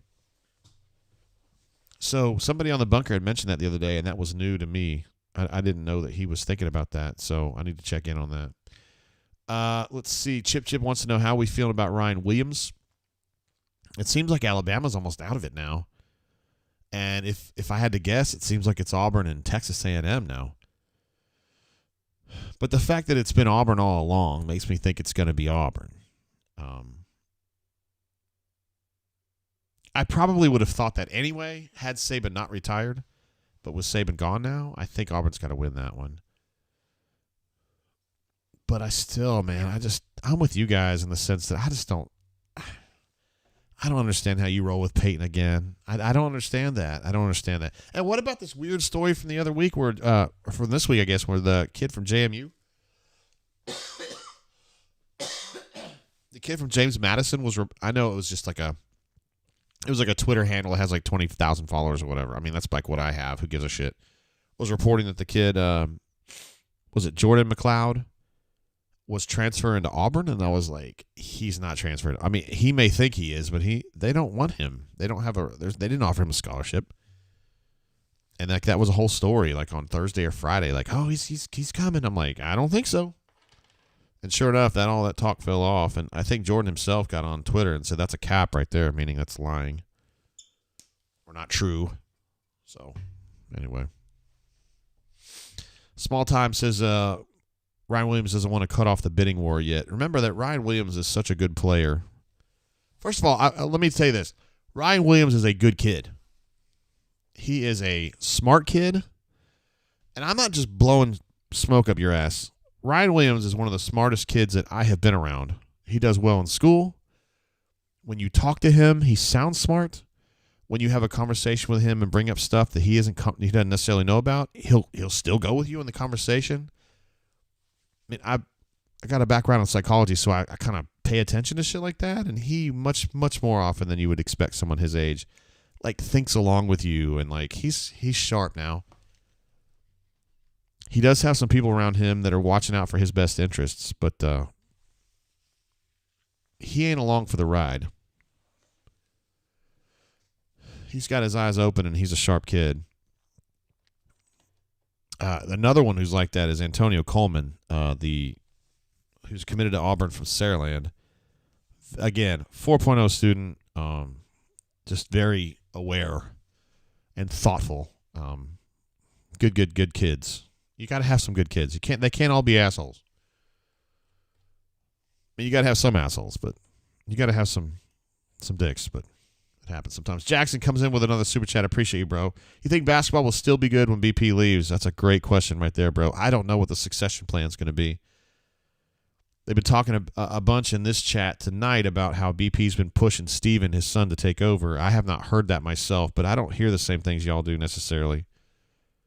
So I'd be interested. I may ask him about that next time I see him. I mean, I'm sure he'll be like, yeah, my son's, really coming along, which he is. I mean, Steven's worked his way up and earned his way up. If his name was Steven Smith, I think he would still be where he is today because he's worked his ass off and he's gotten better. He really has. But Steven is not, he doesn't have that P.T. Barnum thing that BP does. He just doesn't have that personality. Like, Steven's more of a brooding, quiet person. So I don't know how that translates. You can be a quiet person and be a good head coach. I mean, Cliff Ellis was kind of like that. He's also retired. You think about the big coaches now. I mean, Matt Painter ain't like that. The Arizona coach who's from Gonzaga ain't like that. Kelvin Sampson sure ain't like that. I guess Danny Hurley's a little bit like that. He's not the most outspoken guy. But either way, it doesn't really matter. It doesn't matter what's happened before. It matters what you can do and what you want to do. Could have been once to think Stephen A. Smith would be a good coach. Man, that beef between Stephen A. Smith and Whitlock, wow. That got really hot, didn't it? Raven says, I think Auburn is making itself known as a good program. I think we will have good sales pitch for a top-tier coach. Corey says he heard BP mention Steven taking over on the Talking Tigers podcast with Andy. Okay. Well, here's my pitch to you guys is that I will do a little digging and find out what I can find out on that. I'm just telling you what I see with my own eyes, and I don't necessarily think Steven is ready for this job right now. And I don't mean that as a slight at Steven. Trent says, is Bama going to be tough? I think so. I think Alabama is a good basketball team. I think they're a little disorganized, but I think they have a ton of talent. Let's see. Kanuman says Steven is polished. Can tell BP has really worked with him and was obvious years ago. However, he does not have his dad's personality, but who does? I think Ira is the closest to BP personality-wise. Yes, Ira definitely has some of that bombasticness to him, I guess. I don't hang out with Ira as much. I guess you just kind of pick people, I don't know, that hit you a certain way. I don't know. War Eagle 0008 says, is BP retiring? He is not. Why are we talking about succession? He's 63. Absolutely. I think he's feeling great. I think he's got several years ahead of him. I think we're just kind of looking down the road and thinking, okay, how long does BP go? That's it. I'm not trying to say that he's like leaving soon or anything like that. I don't think that at all. Feel like a stranger. Let us discuss strengths and potential weaknesses of this hoops team. Interesting. I talked about this on the Bourbon Show the other day. Strengths are depth, transition, ball handling they weren't great today, but in general, this team handles the ball very well. Everybody can pass. Janai's a good passer. Dylan's become a good passer. Chaney's a good passer. Oh, well, he's a decent passer. CBM's a creative passer. So to me, Auburn can score a lot. Auburn's very good in transition. Auburn's a pretty good defensive team everywhere because they have a lot of bodies and they have some pretty good defenders individually. Negative, they can get bodied up at the guard position kind of easily. They foul too much. They got to learn how to defend better with fouling. Now, tonight that wasn't a problem. It was a problem at Vanderbilt, and BP was disgusted with that. That's something that's fixable, I think, over time. And Chip says biggest weakness is the ability to go ice cold from the field unexpectedly. I mean, I think that's a concern with everybody. When you've got a team like Purdue that has Zach Edey, who can always break a run because he's just so damn good from 2. That would be good. Janai is probably the best guy at that, but they have to learn to, I think this frustrates BP sometimes, he will set up shit for Janai and they don't get him the ball. And they have reasons. I didn't see it. They were up on me. The screen didn't work, blah, blah, blah. But the bottom line is, too often I feel like they run shit for Janai to snap a streak and they don't get the ball to him. Terrence's transition defense is a little iffy. Auburn can get a little discombobulated when the game gets really, really fast. They have the athleticism and the fitness to hang with them, but they get mentally a little bit scatterbrained. So that's a good one, Terrence. I think you're right. Corey brings up a good point. Chaney is starting to find his groove. I love Chaney. He's a terrific athlete. He's an active defender. I think he presses a little bit on offense, and I think the same thing is true with Denver. Denver's really, to me, risen up as a major defender in the last 5 games. I mean, the challenges have been big these last 5 games, and he's been at his best defensively, so that tells me that the guy's got it. And he wasn't known as a great defender coming in. He wasn't a dog shit defender, but he was just okay. And I think he's been better than okay defensively. Shooting, not great, but he was okay tonight. He's been a little more choosy in his shots now. But there's a lot of untapped potential with Denver as a scorer, and I think there's some untapped potential with Chaney as a scorer. I don't think Chaney's a 20-point-a-night guy the way he was at UAH, but I think he can be a 8 to 10-point-a-night guy, and I think he gives you good rebounding. He's a great in transition because he gets out, and he's long, and he gives you a ton of effort. Chaney is not a kid you have to worry about sulking or getting down on himself. He just plays the game, and I love that about him. So I think he is coming around, Corey, as far as Chaney goes, and I think Denver is too. If those two guys kind of get up to the same level that like CBM and Janai and Trey are at, I think this team's just getting dirtier all the time, man.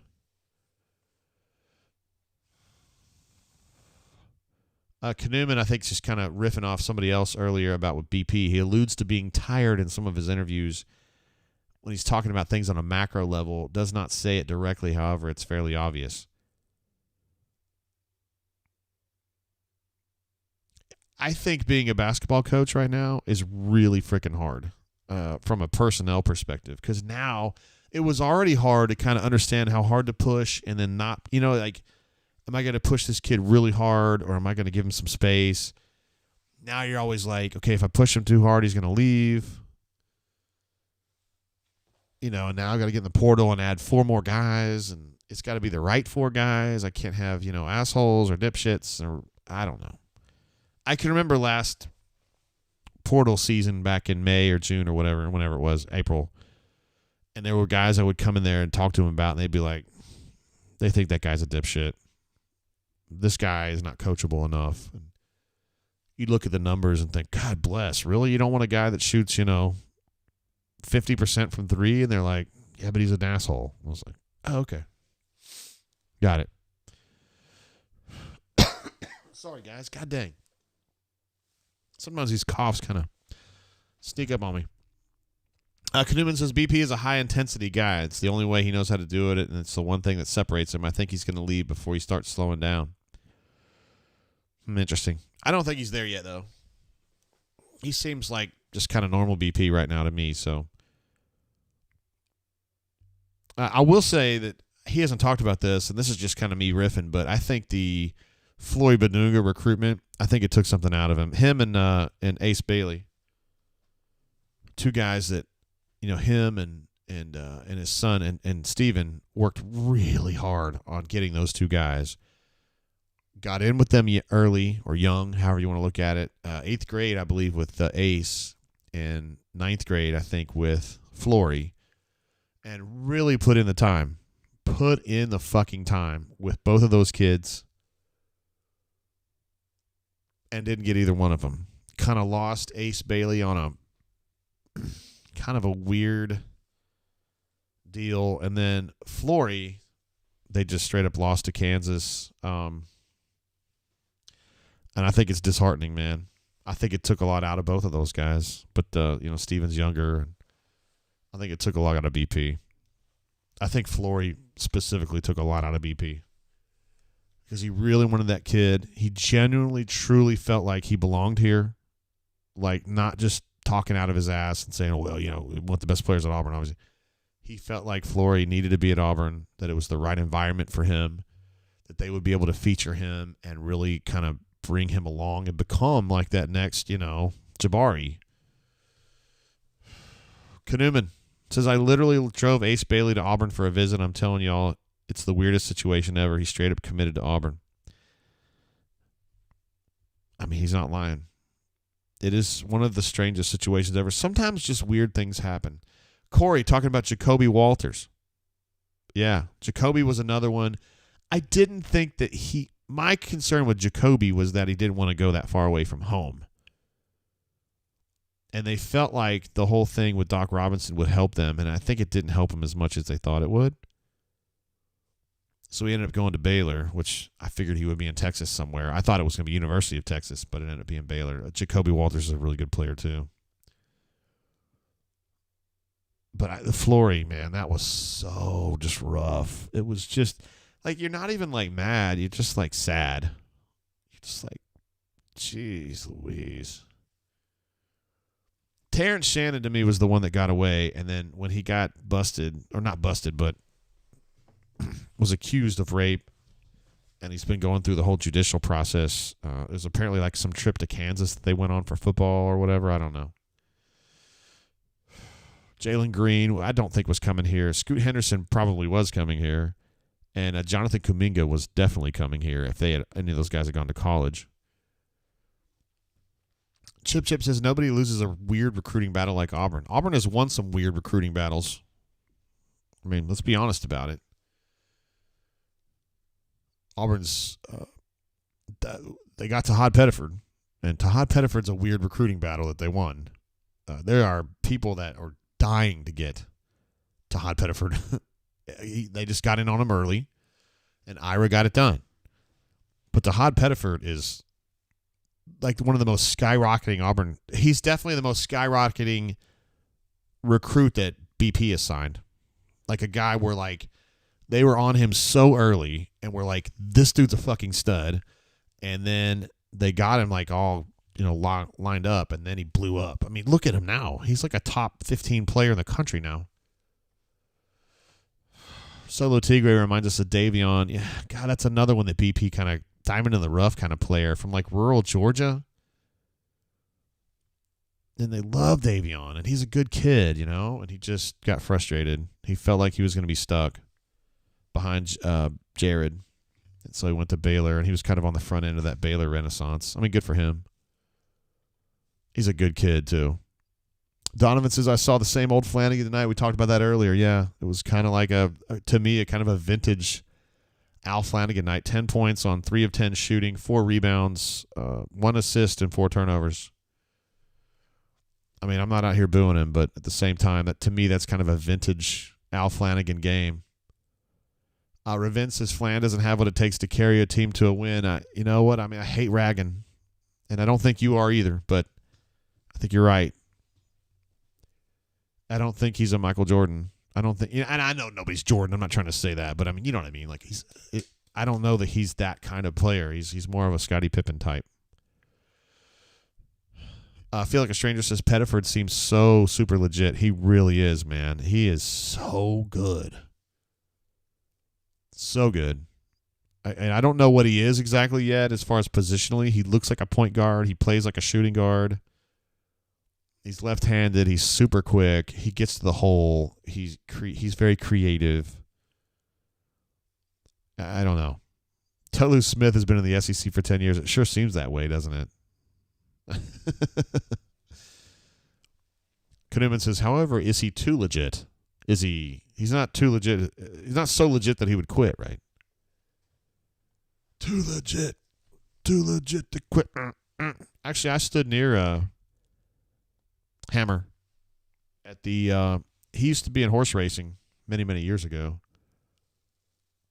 And back when I was first a sports writer, he had a horse called Dance Floor who ran in the Kentucky Oaks. And I stood near him I did not interview him. I did not meet him, but I stood near him. Chip says Pettiford replaces KD. That's one way to put it. That'd be like if you're dating like a girl in high school who's like a 6 out of 10 maybe, and then you end up with Elle McPherson. You could say Elle McPherson replaced your girlfriend. Yeah, kind of. Pettiford is a fully featured combo guard that's like an NBA type player. He's going to be like, I always say Damon Stoudemire. There's been some other comps that I thought were really smart too, but he's good. Corey says I bought his cassette tapes when he was MC Hammer. Please, Hammer, don't hurt him. I was on MC Hammer before he got big. Although I got dragged to him a little bit, but yeah, he had a record out before that. I can't remember it now though. This is from like 88 maybe. But yeah, 1990 was all about MC Hammer. He got really big. And then he had that follow-up stuff with like Have You Seen Her and Pray, and he had the Addams Family song too. It's pretty good. Kind of a sad story though. I mean, because he got really big and then he just went broke too. Jackson says, is KD going to use his COVID year and stay? They're going to try to get him to do that. I think it would be good for KD to be here another year. But, we'll see how it goes. Knuman says, Hammer and his entourage were in line in front of me checking into Vegas a decade ago. They were running real late and had to be escorted to the plane. Is that good or bad? Can't touch this. That's exactly what it was, Terrence, in 1990.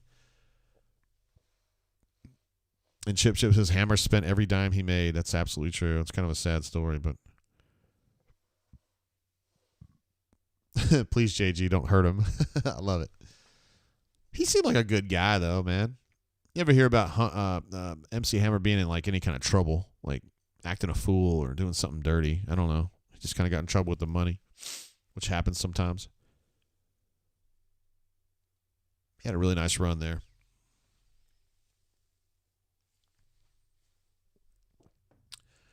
Chip says, does Cardwell have a COVID year? I suspect he does. Let me take a look here. Cardwell's first year. No, he doesn't. His first year was in 2021. So he wouldn't have one, right? This would be his fourth year post-COVID. KD might be a different case, though. I'm going to take a look here. They're showing KD as his freshman year being 21. So, no, he wouldn't have one either. Right? Am I missing something here? Now, Jalen has been here forever, but surely he's going to go pro, right? He's playing great. Now, Jalen would have a COVID year, but I think he's got to go pro this year. I mean, he's playing great. I mean, 45% shooting from 3, 72% from 2. At 6'8", that would still be kind of. You have to play for the right team. Matt N says his name is Stanley Kirk Burrell for all of the damn names. I do remember that he was Burrell.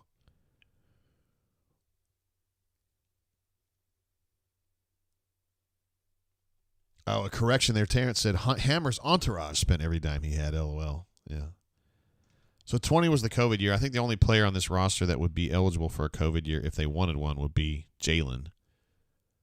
I think. I mean, I haven't gone through all of these. Not Janai, not Aiden, definitely not Trey, KD. I don't think Denver. No, he was a freshman in 2022. CBM was a freshman in 21 at Duquesne. Lior is already in his 5th year. How about that? And Chris Moore was a freshman in 21 as well. So I think of him as an old guy, and he don't even work. So, yeah, it would only be – I don't think Dylan has him. Yeah, Feel Like a Stranger says Jay will use his this year. Plus, he's ready. He's going to be going, man. And Jackson, that's such a great point. So I'm a Thunder fan myself, and you're right. They already have 2 Jalen Williams. They have the one from Arkansas, and they have one from like UC Santa Barbara, I think. And they call them by different names. It's J-Dub and J-Will. That's kind of how they distinguish them. One's number 6 and one's number 8. And then it would be awesome if there was another Jalen Williams. I don't even know what you would do then. That would be amazing, though. The problem is that Auburn's Jalen Williams, I don't think would really fit that great with the Thunder because they already have people that do his job.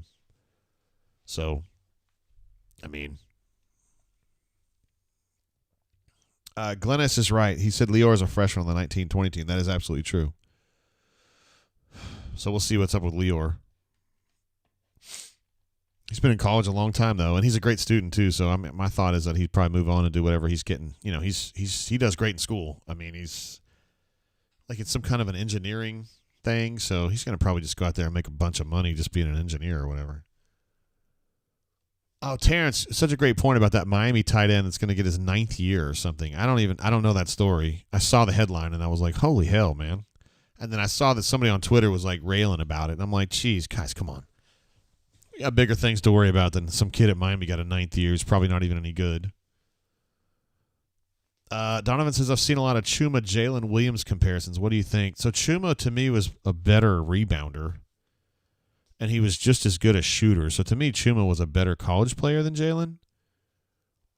But they're both so interesting to me. Chuma was just like a moon unit to me. Chuma was just like the kind of guy that you'd see skipping down the street whistling. I've literally seen this happen.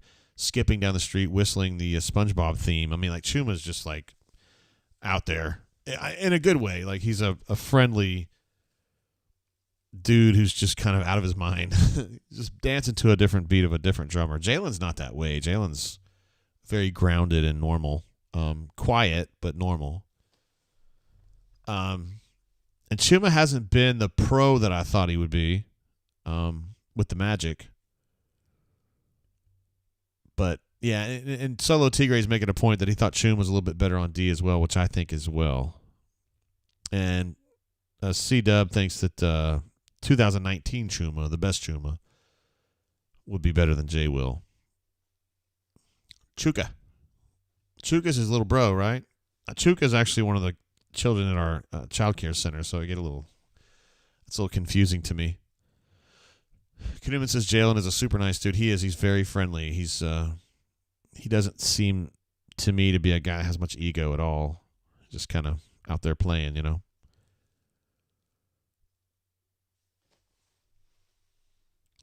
Matt says Lior was a freshman on the 1920 team. Talk about resilience. Man's seen it all. Played for Coach Joel Eves as a 15th year senior. Still here. Yeah, I think Chuma was a more fully featured player. I mean, prior to the injury. And I wonder if the injury really kind of affected his ability, you know, in the NBA too. I worry about it a little bit. But the good news is that he's made a lot of money either way.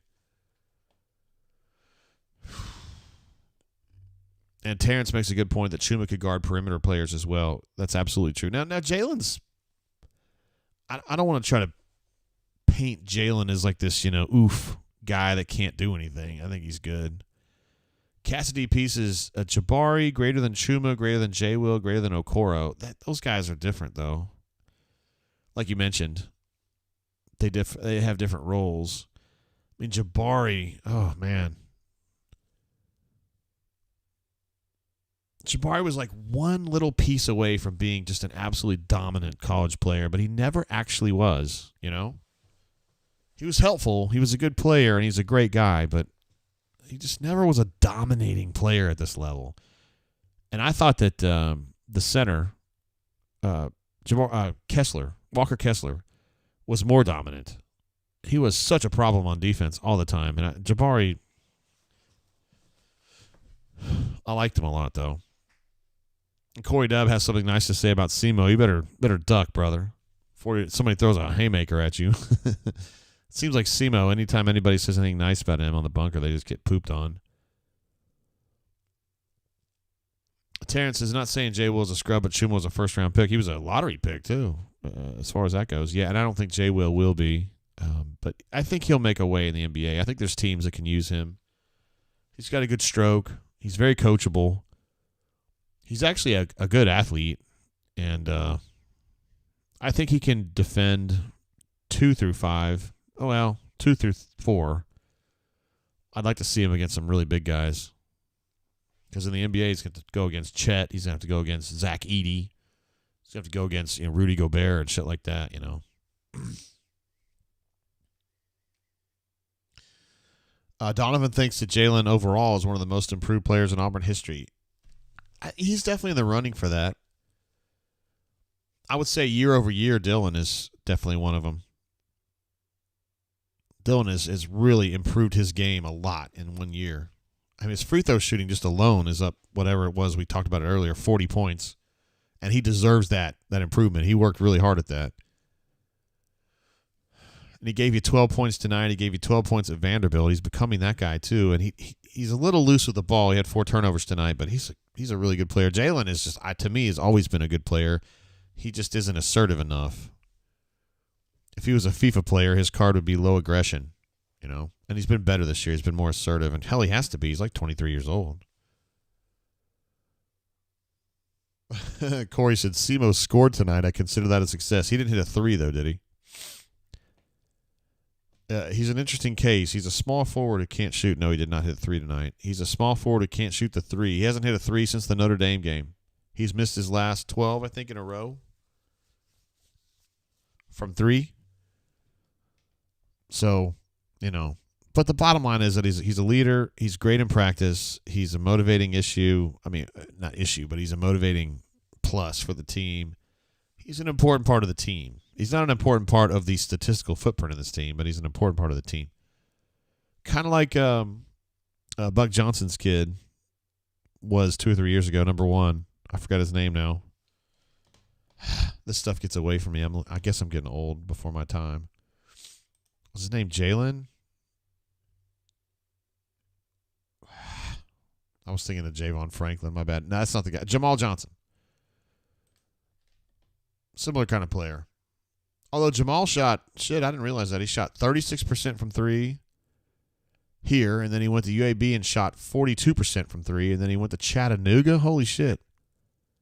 And shot 40% from 3, and he shot a bunch. I didn't realize he played at Chattanooga. Holy hell. That's awesome. Yeah, Jamal's a really good kid. Terrence says Simo is a taller Deshaun Murray. Well, Deshaun really played like 4, didn't he? Blake D, what's up, brother? Training on a beautiful Saturday night with Auburn looking real scary. This team is really connected, and you can see it all over the court. Yeah, they are. This team's really they're put together. This roster's put together nicely. Got a little bit of this, a little bit of that. BP can kind of work with the emotional guys and get them bought in. KD, years ago, he got it straightened out. Chad Baker-Mazara is one of those too. Just kind of builds it in. He's a master at that. He's really, really good at it. Cassidy P, this is just too clever even for me, bro. Yeah, but Jamal Johnson's alphabet skipped from C to E.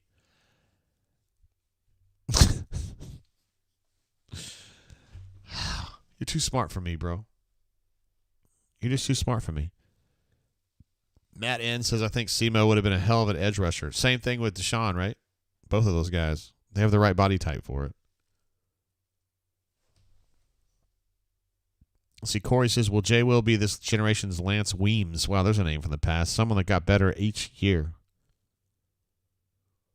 I don't think so. I think to me, like Jay Will's, like he's definitely taking a step forward this year, but I think like prior to this year, he was kind of just solid, you know. Glennis thinks Jared and Bryce are the all-time most improved. All-time most improved. I got to think about that one now. Jeez. That kid that Auburn had, these names are going to get away from me totally, but they had a kid who I think was a second-round pick maybe 15, 20 years ago from Columbus, Georgia. I thought he got better all the time. He ended up getting drafted. I can't remember these names anymore. I have no chance to get that one right. Like Bryant got better every year that I covered him. He was already here when I got here. But Bryce is one that, Bryce is a good one. Bryce is that's a good shout. But it took until halfway through his junior year before BP finally got into his head and like got him clicked, you know. Quan says Hammer was an OG in Oakland. He absolutely is from Oakland. That's a good call on that one. And Solo Tigre says Dylan is making an argument. Yeah, Dylan to me kind of flatlined for a few years. Now he's been his jump from last year to this year is massive. Terrence says Chris Denson. Chris Denson, to me, he just kind of learned how to play with the team a little bit better. Chris Denson is so underrated. It's just criminal how underrated Chris Denson is. I absolutely loved covering Chris Denson. What a player he was. So good. And did so much. Like, he just literally carried the team on his back just game after game after game when there was no talent on the team. I think he played with KT early on.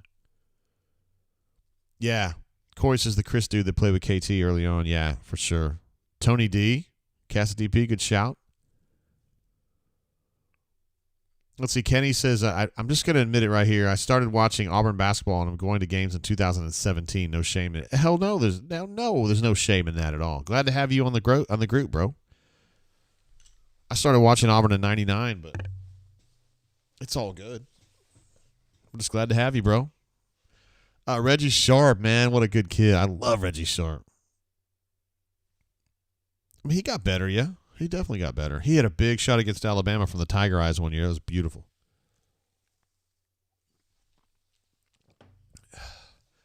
Kuduman said Jamison Brewer, who Cliff always called Jamie, and he fucking hated it.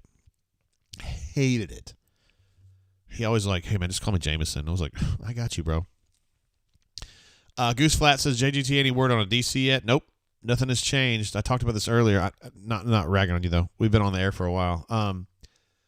I just can't really decipher how badly Auburn wants DJ Durkin. It's between Auburn and Missouri. He's going to end up coaching at one of those places.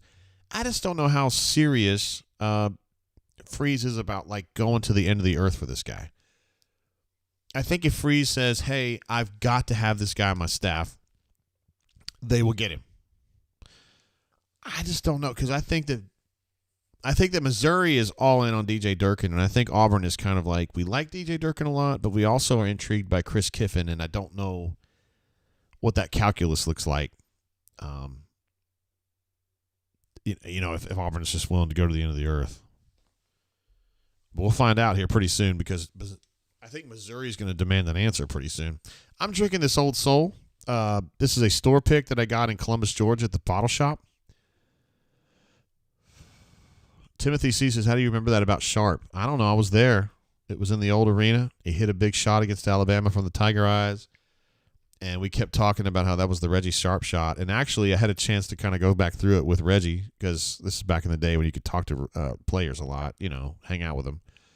And we were just shooting shots from the Tiger Eyes. And Reggie's like, yo, let me show you how to do that. And then he came over there and shot one and hit it. Like, it's just fucking, it's crazy how good the players are. Even a guy that doesn't play that much. I mean, and Reggie was, he's a good player. He was like a backup, but he played a lot.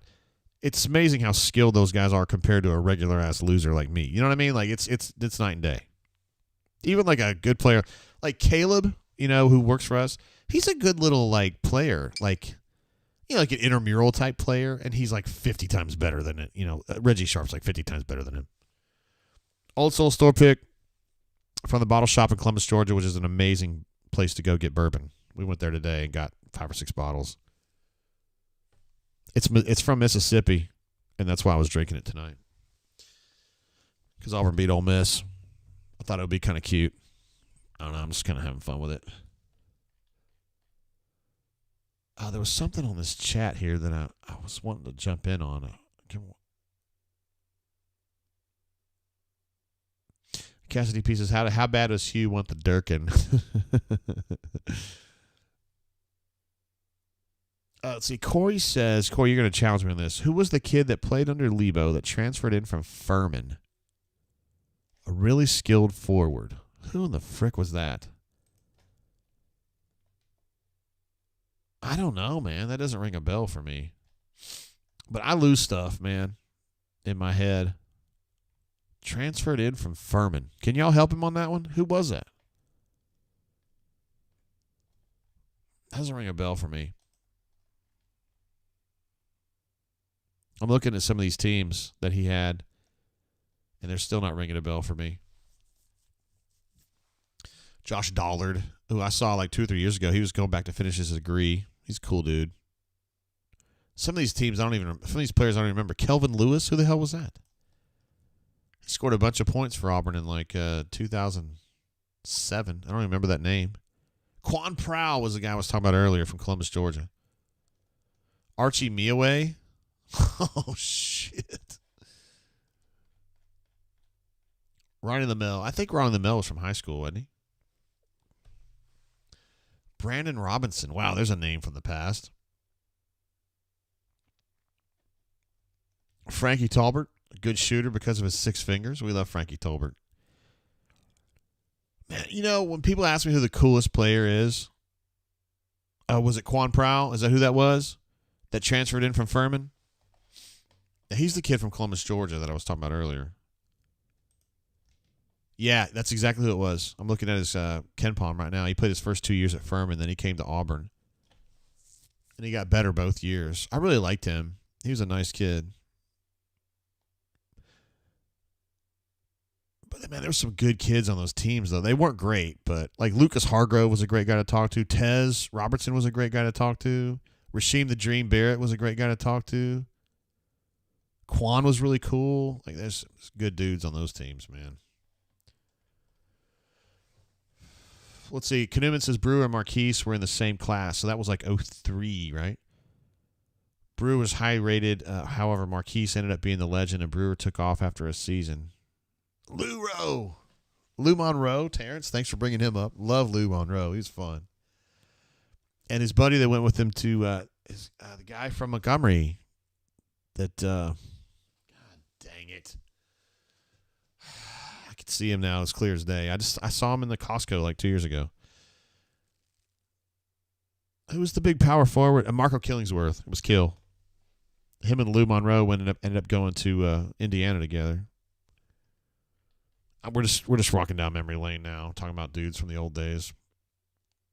Marquise and Jamison Brewer, though. Derek Bird. Boy, there's another awesome guy. He might be my all-time favorite Auburn basketball player to hang out with and talk to. D. Bird was such a cool guy, man. Yeah, there you go, Terrence. Thanks for Kill. Yeah, how could I forget him? I covered him in high school. I covered him at Auburn. Like, I don't know how I could forget that. But I saw him in Costco like 2 years ago. It was great seeing him again. Nathan Watson. Me and Goldberg used to call him the Spaniard. I don't know why we called him that, but I can remember we called him the Spaniard. I don't know. We came up with weird names for people sometimes.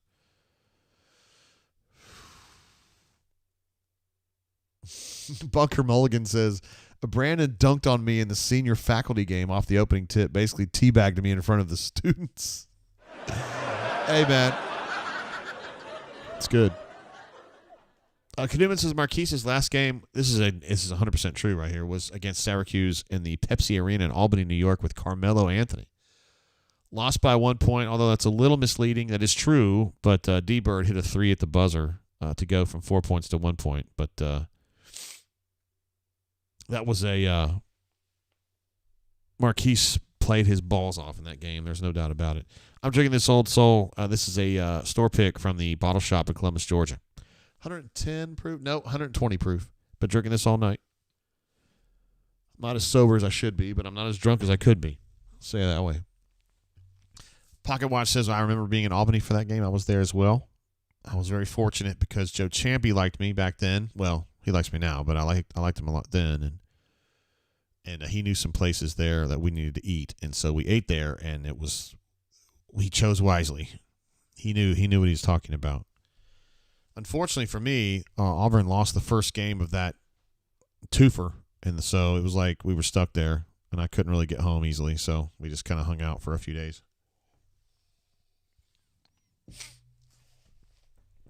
Kyle Davis had a good game against Syracuse, too, as I recall. But really, it was Marquise. He was the life and soul of that team, no matter what anybody tells you.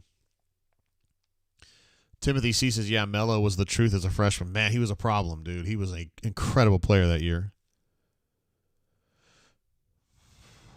I'm saying that 03 team beat I'm trying to think. They beat St. Joe's in the first round. They had the two guards that were so good. One of them, Delonte West was one of them, and then the other point guard, Delonte West is more like a 2, and then they had the point guard that was really good, who's like an NBA head coach now. And then the second round, they played Wake Forest, who had Josh Howard, who ended up playing the NBA for a while. And I didn't think they were going to win that game. That was in Tampa. and they won, and then we like, holy shit, we're going to the Sweet 16. Moonlight Graham says, JT, do you have a Hugh Freeze impression yet? Not yet. Can we get a no doubt? Hell yeah. Oh, there's no doubt. That's pretty big. I like Moonlight Graham. That's one of my favorite movies. Me and Christy just watched it a couple nights ago. Pretty good. Beat Wake Forest in the round of 32, absolutely, to get to the Sweet 16. They ended up playing Syracuse. I'm guessing that was an 8-1 matchup because Syracuse was really good back then. Yeah, there was something else here that had gotten me intrigued. Glenna says, how much of Marquise's game do you see in Jalen? Not as much, really. Marquise, to me, was like a wing, so he's like a 3, and people would zone Auburn a bunch back in those days, and they would put Marquise in the middle, which they do with Jalen, too, and Marquise was such a good operator. Marquise was a great finisher.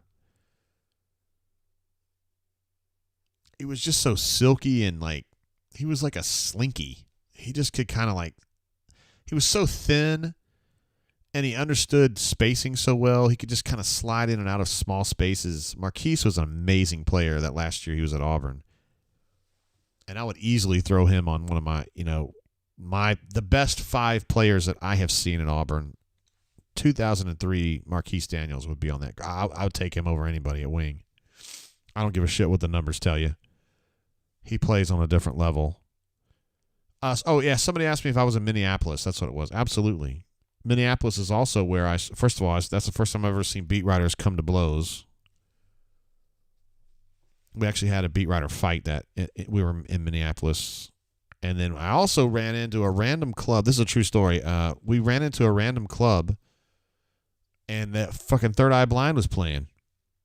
And I was really excited because at the time I liked Third Eye Blind. And then we listened to them play, and they sounded like such ass. It was literally the worst show I've ever heard in my life. They had to have been high. I mean, they had to have been. And, they sounded like ass, and we ended up leaving after like 20 minutes. And I was like, this can't be real. But yeah, I saw a beat writer fight. I had a beat writer go over the table and take a swing at another beat writer. And it was in front of me, and I was like, whoa, whoa, whoa, whoa, whoa, whoa, whoa. No trouble? No trouble? Cassidy P says, didn't Delani West claim that he betted Bronny's... No, it wasn't Bronny's grandma. It was Bronny's mom. No, it wasn't it was Bronny's grandma. Yeah, you're right. It was LeBron's mom, but Bronny's grandma. Yeah, I believe that is true. Kanuman says Marquise was the definition of sneaky good. You're absolutely right about that, man. He really was. He was just so smooth, like you said. Matt N., I'm not going to give you names.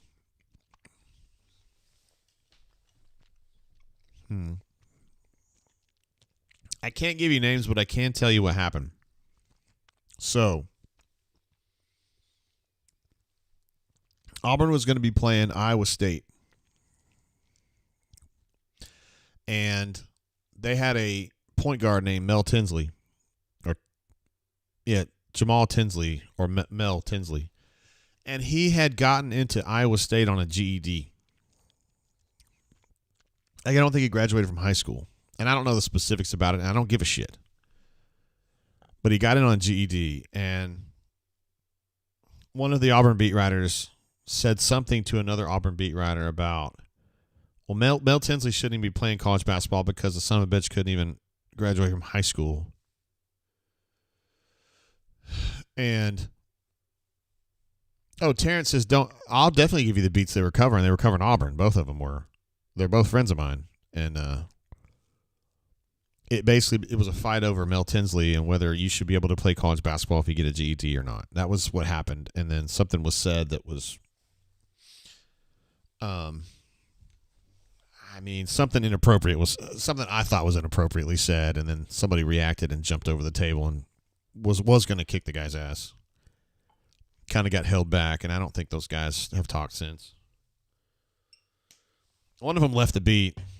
Well, one of them wasn't really actually on the beat. It was just kind of, he was like helping, and then we never saw him again. I can guarantee it had nothing to do with Phillip. Phillip Marshall would not. No, he's cool, man. You guys know how I feel about Phillip. Guy's a legend. I hope that when he goes in the Hall of Fame, that I can be the guy to induct him or whatever. Even though I'm not in position to do that, but I'd like to. Chip says Mama's mentioned. No, it wasn't a Mama's thing. It was literally over the Mel Tinsley thing. It got a little. Timothy Craig, yeah, he played in the NBA for sure. It just got a little. I don't know. I don't really want to go too far into that anymore. It just got a little racy. A little racy. And I wasn't paying that much attention. I was sitting there, but I was paying attention to something else. And then I heard somebody say something, and I go, God damn. And then there was a reaction. But they were both Auburn. They were both covering Auburn. We were at an Auburn dinner. Yeah. I think that was the trip. We were at a dinner. This is a different dinner. We had to listen to Armin Katayan and Bill Raftery and those guys, like blowhard dudes from CBS or whatever, and just babbling about how great they were. And I was like, I literally wouldn't want to be anywhere else but here right now. So you just don't want to meet your heroes. Cassidy P says, when P-Mars gets into the Hall of Fame, I will sponsor / commission his bronze bust to be the Van Gorder interview image where he goes, wow. I've asked him about that. I don't think he likes it. And I was there when that interview was going on. I didn't think it was particularly notable, like what he said. He was talking about how, as I recall, it was Chris Frost maybe was saying he was a development player only. Van Gorder liked to kind of say like certain guys could play and certain guys were development players. That's kind of how, that's like the dichotomy that he had at the time anyway. And I didn't really think that much of it. If he says Chris Frost can't play right now, then fuck it. Okay, fine. But Phillip was like blown away by it, I guess, in the moment. Hell, I don't know. But you guys know how I feel about Phillip. He's amazing. Phillip's a great guy and a great writer and a great reporter, too. Fucker beat my ass more than anybody. I mean, in 1998, he whipped my ass for like 300 straight days. Absolutely took me to the shed. I've beaten him a time or two since then, but I'm never going to be able to get back to zero with him. He's a legend. No doubt about it. Think about this, dude. I brought this up before. Canoeman guys who've listened to me before. His dad was a Hall of Famer. His dad's like probably the greatest reporter we've ever had in the state, Benny Marshall.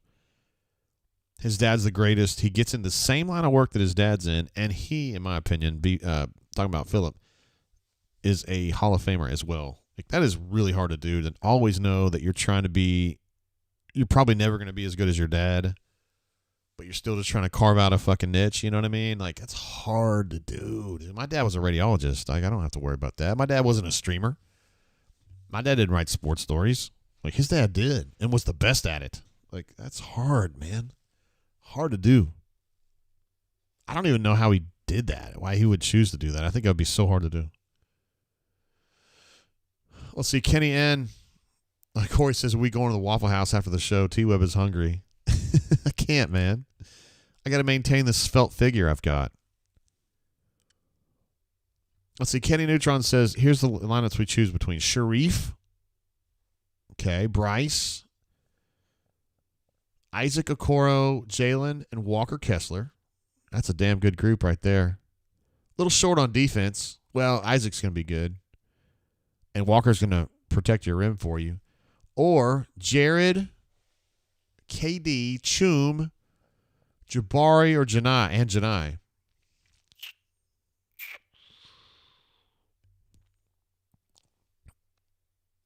So for me, like, Sharif is not the genius that some people say he is. I think that he has great highlight moments. And his court vision is probably 100 out of 100. And his creativity is 100 out of 100. But I would definitely take Jared over Sharif. Bryce Brown versus KD, that's not even close. Isaac Okoro against Chuma, those are two different kinds of players. And I would rather have Isaac at wing rather than Chum. So that's 2-1. Jalen against Jabari, I would definitely take Jabari. So that's 2 against 2. That comes down to Janai against Walker. And I would take Walker. So I would take the first lineup. It'd be tough, though. And that's a good distribution there. But part of it is that I don't love Sharif the way that some people do.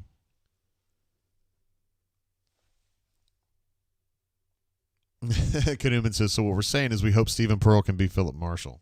That's a really good analogy. You're right. He's doing the exact same thing, isn't he? I mean, Pearl's a Hall of Famer in some circles. I think there's still a lot of people out there who hold him in low regard because of things that happened at Iowa, which I think's hilarious. It wasn't even like close to illegal, and like, fuck, it was like, how long ago was that? Like 88? Deion Thomas in 88 or 87? I mean, come on, man. Oh, and they would also probably bag on him about what happened at Tennessee, too, which is fair. I didn't think about that. To me, that's like a technical knockout, though. Like, okay, so you hosted a fucking cookout, and he had guys there that shouldn't have been there, and then initially he lied to the NCAA about it, but then he came clean. Like, to me, that's just like, whatever. Well, I'm going to hate anybody that lies to the NCAA. Get the fuck out of here, man. Then you'd hate, like, everybody. I think the reasons that, honestly, I think the reason that people don't like BP is because he's not coaching their team. Period. If he coached their team, they would love him. Just like Max Crosby for the Raiders. He's great. I love Max Crosby, but everybody else hates him because he's such a pain in the ass. Dark Side just hit one right there. Donovan says, do you like Aiden more than Sharif? I do not right now. I would take Sharif over Aiden right now. For me, I would have a harder time with Sharif versus Trey. I'm more of a Trey fan than I am Aiden. Just me. Sharif had something that nobody else had, though. He had this fucking valorous spirit about him that was just insane. Like, literally, if it was 5-on-1, he would still look at it and think, okay, I'm going to plot a way to beat these 5 guys. Like, he had this, like, super fast chip in his head where he could calculate everything really fast. And he just loved challenging people. And I love that about him. It's like a valorous spirit that you can't quantify. He would be like the equivalent of a field general who fights from the front, like. And valorous is the only word I can use. It's like literally he thinks every battle is winnable. He doesn't give a fuck if it's 5-on-1. But I think he's also frustrating as a player because 5-on-1 is not something you want to be doing. But he's like, I can do it. And you're like, you're probably going to get your shit packed in. I don't know.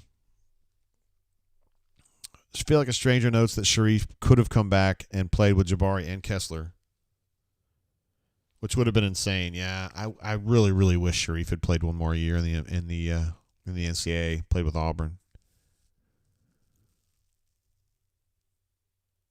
And I really wish a regret that I have even more than Sharif not being able to come back was that we didn't get to see the fully featured or the fully played out 2020 team.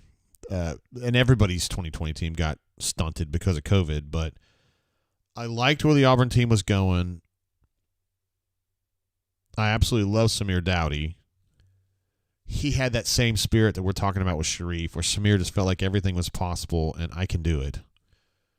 I can remember when he had to sit out back in the day when kids had to sit out on transfers and he would have to play on the scout team every day, and he was absolutely giving those guys the red ass every fucking day in practice. Like they would go, back in those days, BP would go somewhat full speed in practice and they would have like pseudo scrimmages. And at that point, Samir would be the point guard for the scout team and he would be just tearing their ass up every fucking day. He didn't give a shit. He was just playing like every day was his last day on earth. And that was just the person that he was. And I remember watching him in practice and going, God, he is wearing these guys out. Because this is a good ball club, that he was playing against. Newman puts it in a perfect word from an Auburn perspective. Samir had a spirit that was not afraid. That's right. That's absolutely true. And I just wish that he would have been able to, we could have seen how that team fared in the NCAA tournament because I really thought they had some good pieces. Now, their record wasn't amazing, 25-6. And they had lost, I'm looking at the Ken Palm right now, they had lost 4 of their last 7 games. Although they had won their last regular season game against Tennessee. But Samir and then Austin Wiley at his best, Javon at his best, Isaac his 1 year here. D'Angelo was at his best. Anthony, I guess, not really at his best, but he was a senior. And Devin kind of was a new guy on the block. Al is the new guy on the block. I mean, Samir, Javon, Isaac Okoro, and Austin Wiley playing. I like that team. Didn't have the depth this team does, but it was a fun team to watch, and I really, really liked Samir. Johnny B says, damn, burning the midnight oil. I don't know why I'm still on, bro. I'm just up here talking, man. We're just talking about a bunch of stuff. Cassidy P says, Samir also believed in a practical post-3 shimmy. He sure did, man. Also love that part. Thank you for bringing that up. You had some valorous-ass dudes back then when you talk about Sharif and Samir back-to-back. Just absolutely would not back down from a challenge. But that 21 team was not good. Sharif's 1 year at Auburn. I mean, he was 23% from 3, which is horrible. He was 46.5% from 2, which is not horrible for a point guard. 82.5 from the free throw line, not bad. He just didn't have any shooters on that team. When JP is your star shooter, that's not good. Justin Powell, I'm talking about. Is he still playing? I guess he just wrapped it up, huh? He played 3 years. One at Auburn, one at Tennessee, one at Washington State. I guess that's a wrap. Huh.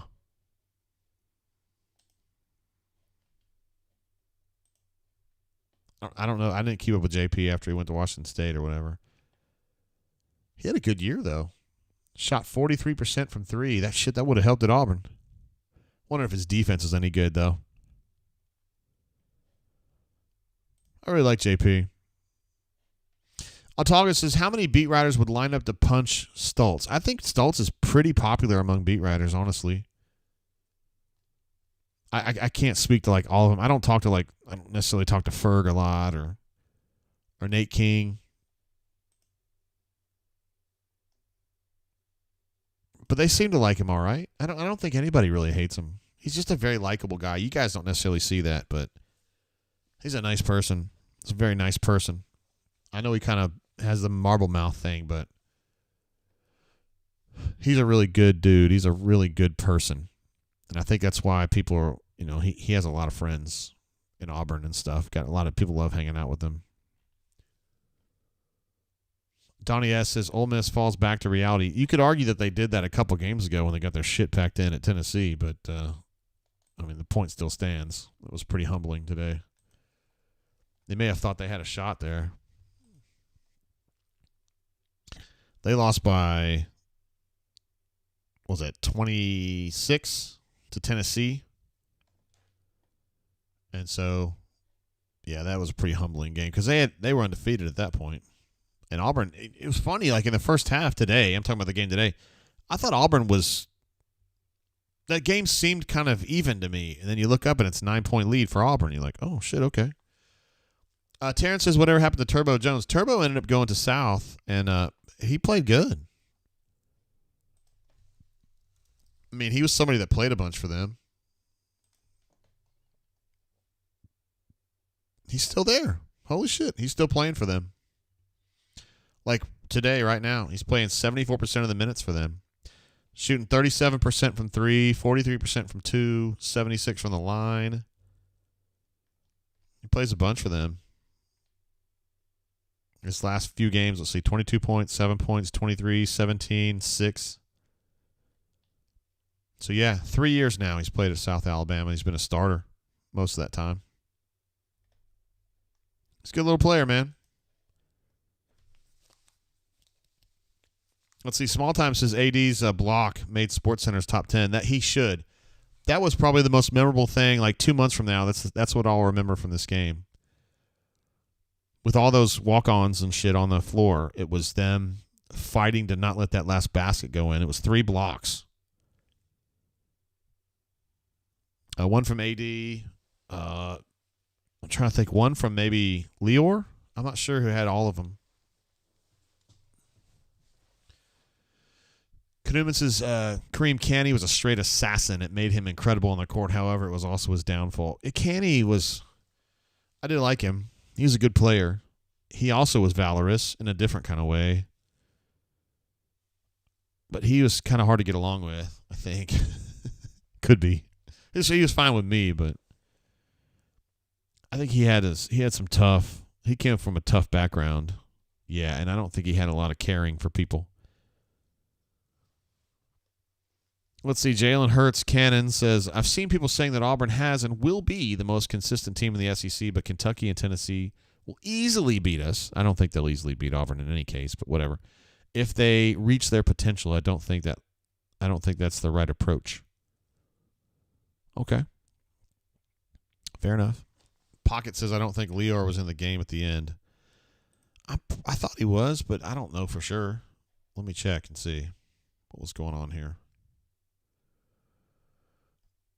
Play-by-play. Okay, so we've got a block from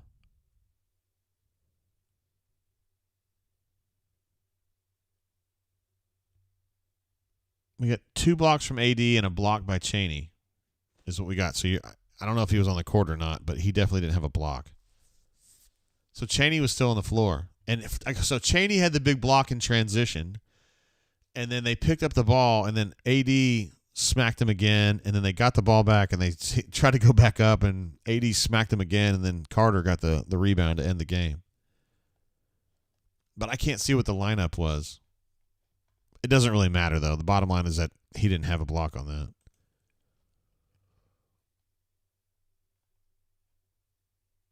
Wow, that's crazy.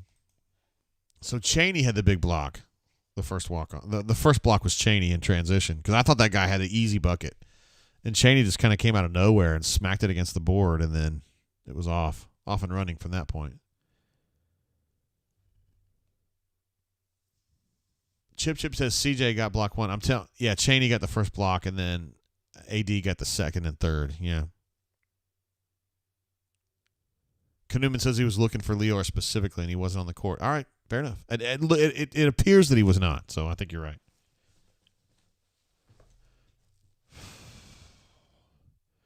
And we're about to hit the midnight hour here. 2.5 hours we've been on. I can't believe we went this long. That's crazy.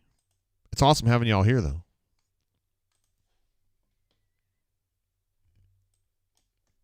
Probably will wrap it up at midnight, though. Just because, Sheesh, what a night. I thought this was going to be a closer game. I mean, I thought Ole Miss is a little overrated, but not this overrated. And you think Auburn kind of like chilled out a little bit the last 5 minutes. They weren't valuing the ball the way that they had earlier. They got the lead to 35 and seemed to kind of let it go. Newman says, Al Flanagan is bound to be taking it personal that Leor ate him up tonight. Has to be an ego hit. Yeah, you'd think it would be. I mean, because he knows Leor.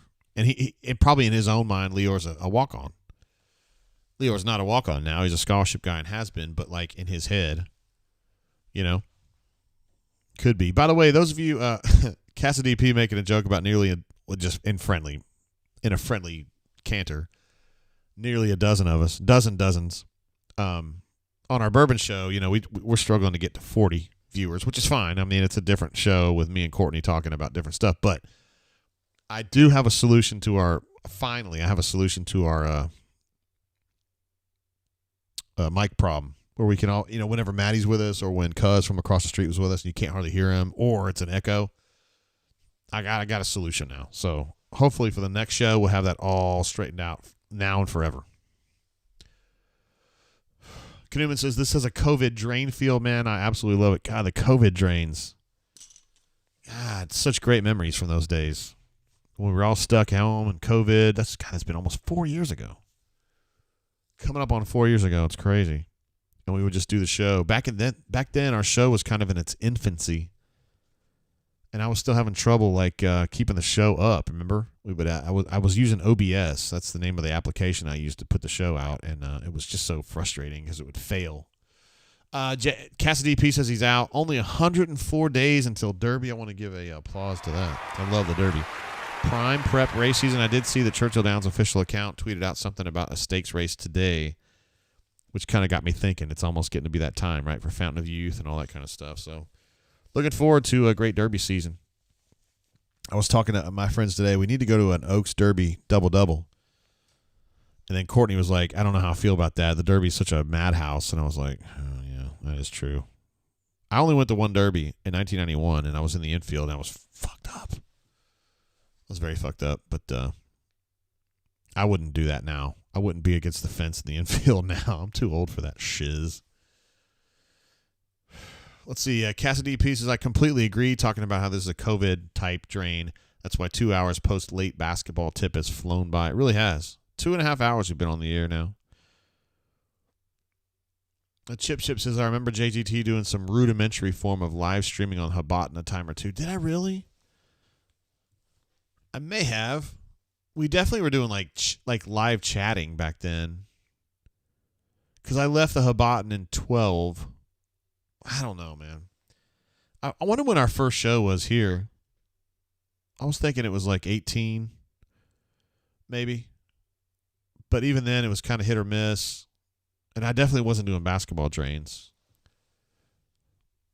But COVID, I felt like really kind of changed how vital I thought it was. I don't know. I'm not trying to overstate it. You guys, the guys who know me know that I don't get caught up in that shit. But I thought it was big. Terrence is taking off. Terrence, thanks for spending time with us tonight, brother. We're going to miss you. We'll see you for the next drain, which will probably be, I don't know, man. We got this team might get so good where we got to drain every time. I definitely think the Alabama game we will drain after that. So yeah, hopefully we'll see you, Terrence, on Wednesday night. 'Cause, I mean, this game, this team's getting too good. We're gonna have to like drain constantly. I mean, you know what I mean? Newman thinks it was the fall of 2019. That makes sense because we were I felt like at some point before COVID, I was kind of getting my feet wet. I mean, I felt like I understood how to stream, and then COVID hit, and it kind of forced me to really get better at it because the OBS stuff was failing, and I was like, "Fuck, this sucks." And that's when I got hooked up with this the new portal that I use called Ecamm, and these folks have been super stable and shit. Cassidy Pieces, sorry JGT, if y'all get a wild hair and go to the Derby, hit me up. We will be there. Wow. We need to get a lamp enforcement agent here, like ASAP. No, I'm just kidding, man. That sounds awesome. I'd love to hang out with you at some point, like actually in person. Probably, I think I would like the Breeders' Cup better because that's probably a different group. You know what I mean? At the Derby, it gets a little foo-foo, but there ain't no much foo-foo at the Breeders' Cup. Call Me Biscuit, who is a legend himself, says COVID drains were vital. Seriously. Thanks, man. They were vital for me, too, because I was getting kind of weirded out. My friends from across the street weren't here yet. They were still living in North Carolina, and I felt very isolated, even though my wife was here with me. I love my wife. You guys know that. She's amazing, but just wasn't having that social feeling as much because we were stuck, and so we started doing these shows. I don't even remember what our schedule was back then. I feel like we were doing them 2 or 3 times a week, maybe. I don't remember. Sure was a good time, though. I appreciate y'all. I know a lot of you were there back in those days. Hell, probably most of you. Just kind of hang out. I feel like we get to know each other, even though, I mean, like, some of y'all I've met, like Canoeman, and I haven't met Biscuit, though, which I would like to. Cassidy P, I mean, like, I haven't met him, but I feel like I know him. Chip, I have met. Corey Dub's one of my party guys. I know him real good. Terrence, I haven't met him. Like to. Damn, so many legends up in here.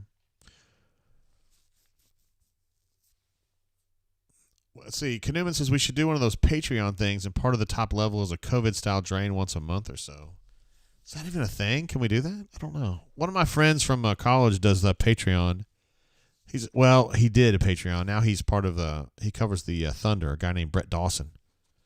And he was doing Patreon for a while. I think now he's with this new like startup in Oklahoma where they're doing a thing called like, I don't know, they're doing like an online journalism thing. I think it's called Overtime maybe or something like that. I can't remember. Or Sidelines, or I don't know what the fuck it's called, but If you guys like the Thunder, you definitely need to read Brett Dawson's stuff because Brett's a stud. I've known him since 1996. Matt says, still vital, JGT. No idea you were doing one tonight, and bam, definitely made my night, brother. Appreciate you saying that, man. That's nice.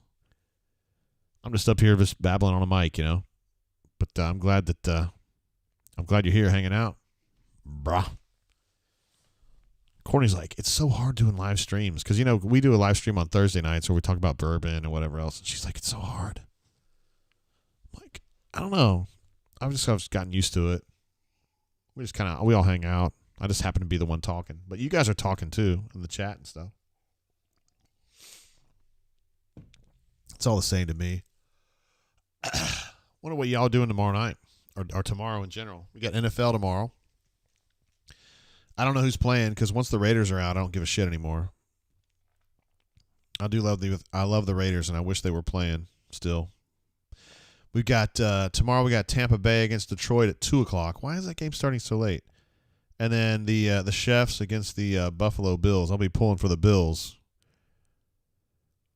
Boy, Tampa Bay and Detroit. That is an interesting game right there. Two teams that you don't really think of as having like much of a pedigree, right? And then, of course, the Ravens won tonight and the 49ers won. I think you guys were saying in the chat that Anders missed a field goal. I think it was a challenging field goal, but it was a field goal and he missed it. That was probably a tough. Holy shit. Before I get to Patrick Duke's big-ass super chat he just dropped, I do want to mention a question I just got from Goose Flat.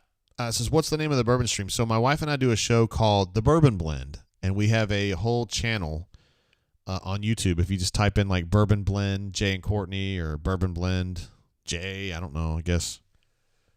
We got a channel and I put all the videos up and all that kind of stuff. So we do it usually. We haven't done it. This is the first Thursday we've done it since football season started because, man, football season I got to do I like doing Tiger Talk, and there's just a lot going on in football season.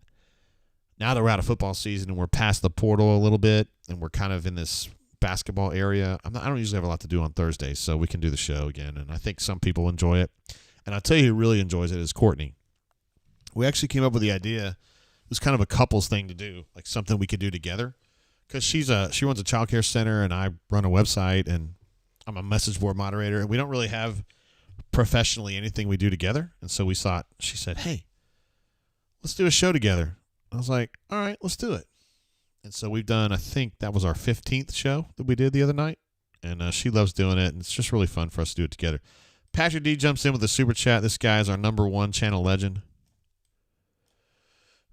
A guy who, without a doubt, loves him some Auburn Tigers. Says he wants oats on a platter. I like that. He wants oats on a platter. Talking about the game Wednesday night. 6:30 is going to be the tip. For Patrick D, it's probably going to be 7:30. I think he's out there on the East Coast doing his thing. But Auburn educated, by the way. Yeah, Nate Oates. He's kind of punchable, isn't he? Like, he just seems like he's causing controversy, as the kids would say, at every turn. He's got a pretty good team, Patrick D. And as you know, Auburn's had some trouble in Coleman in the airplane hangar, the half-full airplane hangar. But we'll see how this goes Wednesday night. I think this is the Auburn team to really knock them around if it's going to be this one. I mean, again, 16 wins this Auburn team has already, and every single one of them is double digits. So I would probably expect Auburn to win this one by double digits, but Alabama, at least statistically, is going to be the toughest challenge they've had all year. I think Ken Palm has Alabama 7th or 8th in the country. They have Auburn at 5th right now, or he has Auburn at 5th. So it's going to be a challenge. Donnie says, go Raiders. Donnie's a Raiders fan. That's what I like to hear. Patrick, I appreciate you, brother. You're an absolute stud. You know that. I told you this, and you're our #1 channel legend. Let's see. Patrick D is going to go to the UK at Auburn game. Probably Mississippi State at Auburn as well. That's what I like to hear right there. Patrick D, by the way, always has himself like a party. I went to his party for the Penn State game back when Harsin was the coach. He also had one at the Penn State game, but that's neither here nor there. And it is a good time. The guy's a DJ, and he ain't some goober that like says he's a DJ. He can actually do it. I've seen him do it. And I wouldn't tell you that if I didn't think he could actually do it. I would talk about something else. Glad to see some Raiders fans up in here. Very fired up that AP is now our full-time head coach. Antonio Pierce, who was our linebackers coach, who was our interim coach this year. The guy stands on business. You guys don't care about this, but we had a cornerback named Marcus Peters. He used to play for the Ravens. And he's kind of like in the second half of his career, I think you could say. So we signed him up. We hired him, and he was our cornerback. And in this game, like midway through the season, he like passed on a tackle, right? We had like a tailback running wide. It was a one-on-one. And he just kind of like whiffed on the tackle, but you could tell it was half-ass. Fucking AP pulled his ass off the field and said, no more. You don't play here anymore. I swear to God. This guy's like he was a Pro Bowler like 3 years earlier. Took him off the field, put a rookie on the field, Jacorian Bennett. The dude never played another down for us. They cut him the next morning. Stands on business, man. I can stand. I'm behind it. And the Raiders played so much better after that. I'm telling you, some of y'all that are NFL fans, probably your teams that have beat the Raiders this year, at least the Raiders don't cower anymore. The Raiders will fight you. They will punch you in the frickin' face. And that's all I care about, man. If we go 8-8 and we're tough, we don't back down to challenges like we were doing when McDaniels was our coach, then I'm all for it. I am fired up, man. I'm as fired up about being a Raiders fan right now as I've been with AP as our coach. But this ain't a Raiders stream. This is an Auburn stream. I was talking about my friend Cuz that lives across the street. We were talking about doing a show, though, called Cuzzo and the Douche. Cuzzo and the Douche. We could talk about Raiders on that. Cuzzo and the Douche. I'd be the douche, obviously. Do like Raiders stuff. I think it'd be funny. There's not a whole lot of people that do live stream Raiders. You'd be surprised. Like the Raiders, you'd think they'd have a big-ass following, but they really kind of don't.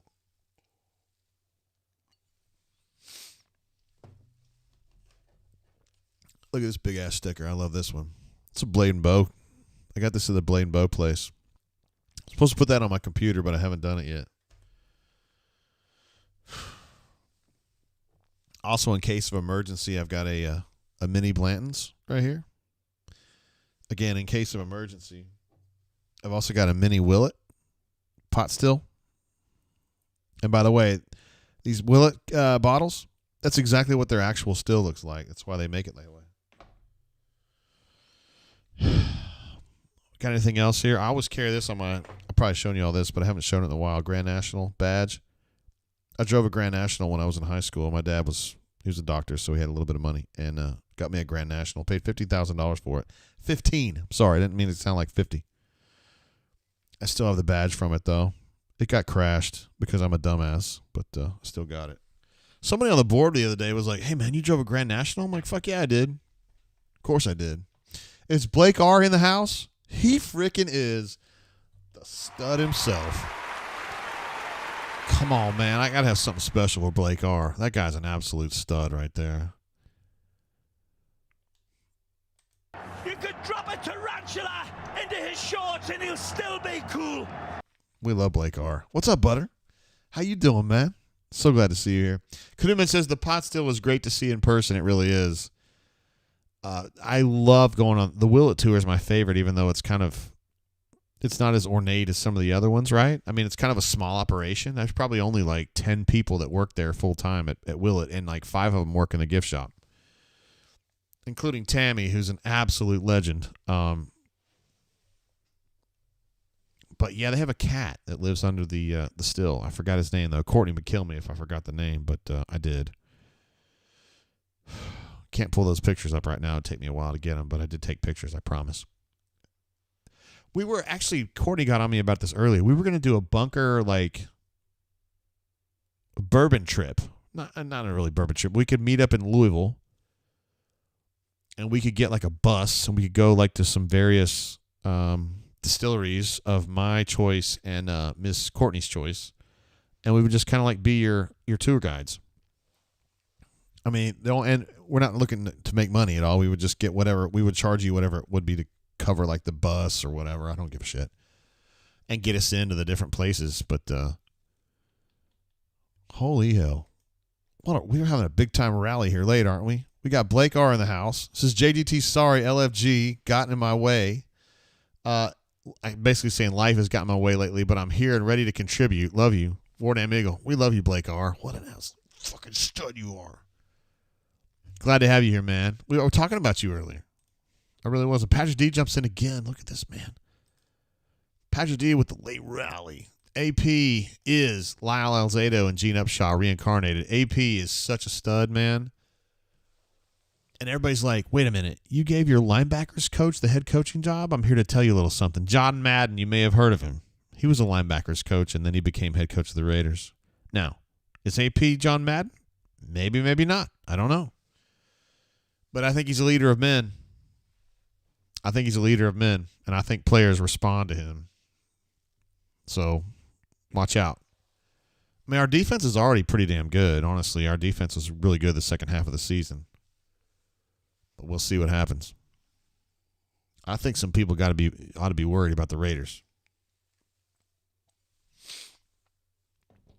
That's just my opinion. And I think you're right, Patrick D. Lyle Alzado and Gene Upshaw. Some damn good ones right there. Max Crosby's pretty damn good, too.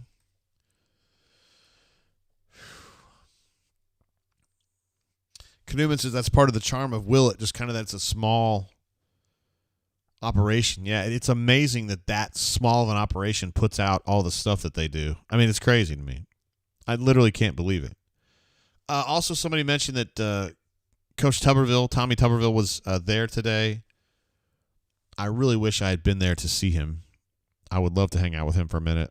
The only way I haven't spoken to him in person since like before COVID. I still text them every now and then. Tommy was, of course, the first Auburn. Well, I didn't really know Bowden. I was like a rookie reporter at the time. I did get to know Tommy and I really liked him. And politically, he's. I don't have an opinion on him as a senator, but I've always really liked Tommy. I know Tommy. I know what he's like. And he's kind of full of shit, but he's also principled, in my opinion. But that's all I'm going to say about that, because some people really hate him and some people really like him and blah, blah, blah. Goose Flat says the NFL is good when the Raiders are good. That's how I feel about it too, bro. I have been a Raiders fan now that was my third full season. I had never really been a fan of anybody prior to that. When I grew up in San Diego, I loved the Chargers, but then I left. My parents took me to Tulsa, and then I just kind of disengaged. In the 90s, I was kind of a fan of the Packers because my dad grew up as a Packers fan in the 60s, and he kind of kept telling me to be a Packers fan, and I was like, I don't really give a fuck anymore since you pulled me out of San Diego. And I don't know, I was like a de facto Packers fan, but then like for the longest time, I just didn't give a shit. And then we had a voting, Courtney and I, and then our friends across the street, Cuz and Bex, and then we just voted. We had a rounds of voting. We all said, name 5 teams you can't be a fan of, and we'll eliminate them. And we just kind of started voting. And we got down to the Raiders. It was Raiders, Click Commanders, Dolphins, and I think it was Texans. This is before D'Amico got there. This is when they were awful. I was like, bro, I don't know. So for me, it was really down. The final 2 really were the Dolphins and the Vegas Raiders. And my attitude was like, hey, man, if I want to go to a home game, I can go to Vegas or Miami. I'd rather go to Vegas. Let's see. Chip says that's Senator Tubbs to you. Yeah, he's big time now, bro. He's big time. He is. I just always like Tommy. He's just somebody I get, man. I don't know. He's just somebody I understand. He makes sense to me. Like, I'm talking back in the 90s and stuff. I understood him. I get him. I get where he's coming from. I like Suzanne. He just made sense to me. The shit he says, the way he talks, the way he thinks, it just makes sense to me. In a way that, like, the way that everything Gene says and thinks, I don't get it. I'm just like, I don't know what the fuck's wrong with that guy. I had to unfollow him on Twitter. I just couldn't take it anymore. The whole words of Chisholm, like, come on, man. Like, he's not speaking the truth. Like, he's not living his truth. I don't think. Tommy is. Jizik ain't. And right when I started getting through to Gus is when he left. Right when I started to feel like I knew Gus. It's right about the time he left. Frustrating. Knuman says Blake puts the brain in the drain. We do love that about Blake. He brings us up, you know. He's a lifter. He brings us up. Words of Chisholm. So hollow, man. Like the actual words themselves and the concepts are actually good sometimes. I'd say every third time he says something that I think makes sense and is a good piece of advice, but it's coming from Chiswick. And I just can't take that. I think, hey, Gooseflat, I think you just subscribe just like several minutes ago. Subscribe to our channel over there. Thank you, bud. I get little alerts on my phone about it. I'm also like, I was actually talking about this with a friend of mine. So my lock screen on my phone, by my own choice, is Courtney.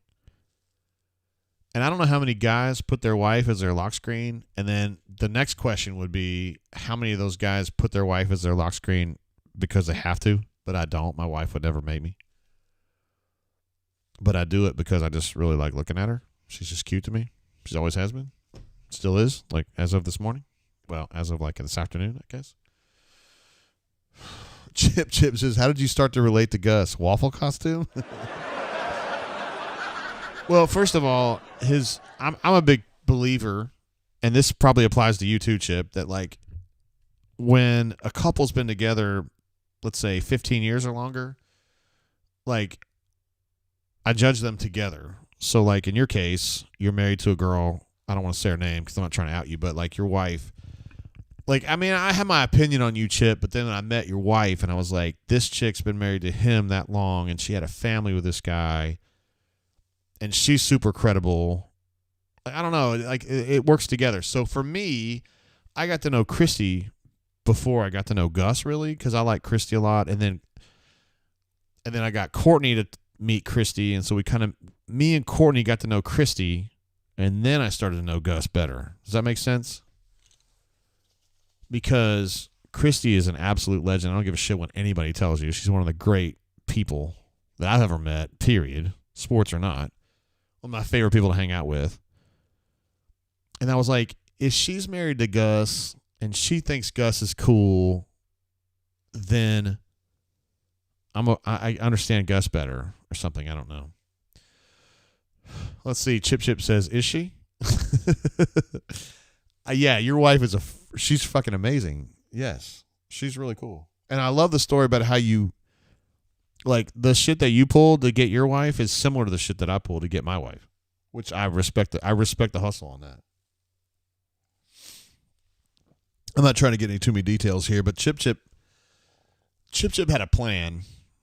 Chip had a plan to pull his girl in, and it was a smart plan. And also, I'm not going to out you, bro, but like you worked for a company that you know exactly where it was because you were living that life, but you worked at a company that I was very jealous that you got to work there because I would have loved to work there. Cool stuff. Knuman says game, respect game. Yeah, it was similar. It was a similar ploy. Yeah, I pick and rolled my wife totally because I was such a puss back then. I wasn't willing to commit and say if I liked her or not, so I made her tell me by drawing. I probably talked about this before. I'm sorry if I have, but some of you guys haven't heard it. So the way I pulled my wife in was she was a Chi-O. I kind of drew a invitation to the Phi Mu formal. And then when we were kind of going out, but I wasn't sure if she liked me or not, I went to her and I said, hey, I got an invitation to the Phi Mu formal. Should I go or could I go or would you rather me not? See, I make her commit and then when she says something, then I know where to go. Now, these days, I probably wouldn't do that. But Insecure Jay at 19 years old probably wasn't going to do that. So I made her commit. Now, Chip didn't quite do it that way. But Chip also parlayed. He used the parlay technique, which is what I use too. So, smart guy. I like it. Long play is what he says. And mine was a little shorter play, but that kind of pick and roll can go long or short. That's the thing. It's got a lot of variability to it. Kenny says, I'm sure you've already talked about it, but what's your opinion on the Bama hire? I don't know, man. Like, here's the thing about the Bama hire. This is just me talking. I'm an Auburn writer, and I have a weird take on shit, and you guys know that. Now then, I thought the smartest coaching hire of the last 5 years, maybe 10 years, was Kansas State hiring the dude from wherever the fuck he was. Guys, I don't know the names. I don't know his name. I'm not even sure I could pick his name out of a lineup. But Kansas State went out and got the coach that had been kicking everybody's ass in division, whatever, the second division. Is it Chris Kleeman or Kleiman? Is it something like that? It's Chris K. We'll call him CK, but not Louis CK. So Kansas State goes out and hires this guy that was incredible at Division 1A or 1AA or whatever. And I thought, this guy has been so good at that level. He knows ball, obviously. Smart to hire him. Because nobody knows. I think this guy knows ball like nobody's business, right? Chip says South Dakota State. It could very well be that. It was one of those teams that kept winning everything. Now then, they hire this guy, and he hasn't been bad. He's been good, but he hasn't been amazing. And to me, Kalen DeBoer is similar to that hire. I have absolutely no doubt that Kalen DeBoer knows ball, and he can win fucking football games with dudes. With that said, I think in the SEC now, and I mean specifically, Celestial, thank you, says K-State hired Chris Kleiman, I don't know how to say it. I really don't know. I just know how to spell it. From North Dakota State. He'd won a ton of games there. The dude knows how to play. He knows how to coach. I mean, there's no doubt. When you play in the SEC, and I would argue probably that the Big Ten is probably the same way, the highest level of college football, I think at some point, so there's a scale. When you're coaching at Transylvania University, and by the way, our women's basketball team just won their 50th consecutive game tonight. So Julie Foltz is our coach. She knows ball. She knows how to coach in Division III. That fucking matters, okay? Recruiting is like some of it, and coaching is the bigger part of it. When you get to the SEC in football, and I would argue in basketball too, it changes. And it's less about coaching, and it's more about like getting players, getting dudes, as Chip and I would say, getting dudes and managing dudes or girls in your case, but in football, girls or guys. Getting dudes and managing dudes. Getting dudes and keeping them motivated on the right path. That's more about how you win. So Chris at Kansas State is an amazing coach. He knows ball. He doesn't recruit great, and that hurts him. And that's why he's not been amazing. I think Kalen DeBoer is going to be like that. I think he's a great coach, and I don't think he understands recruiting yet. His hires don't suggest to me that he knows recruiting. If he's going to go hire Kane Womack as his defensive coordinator, that tells me he's somebody who's worried about X's and O's, and he's not paying enough attention to recruiting.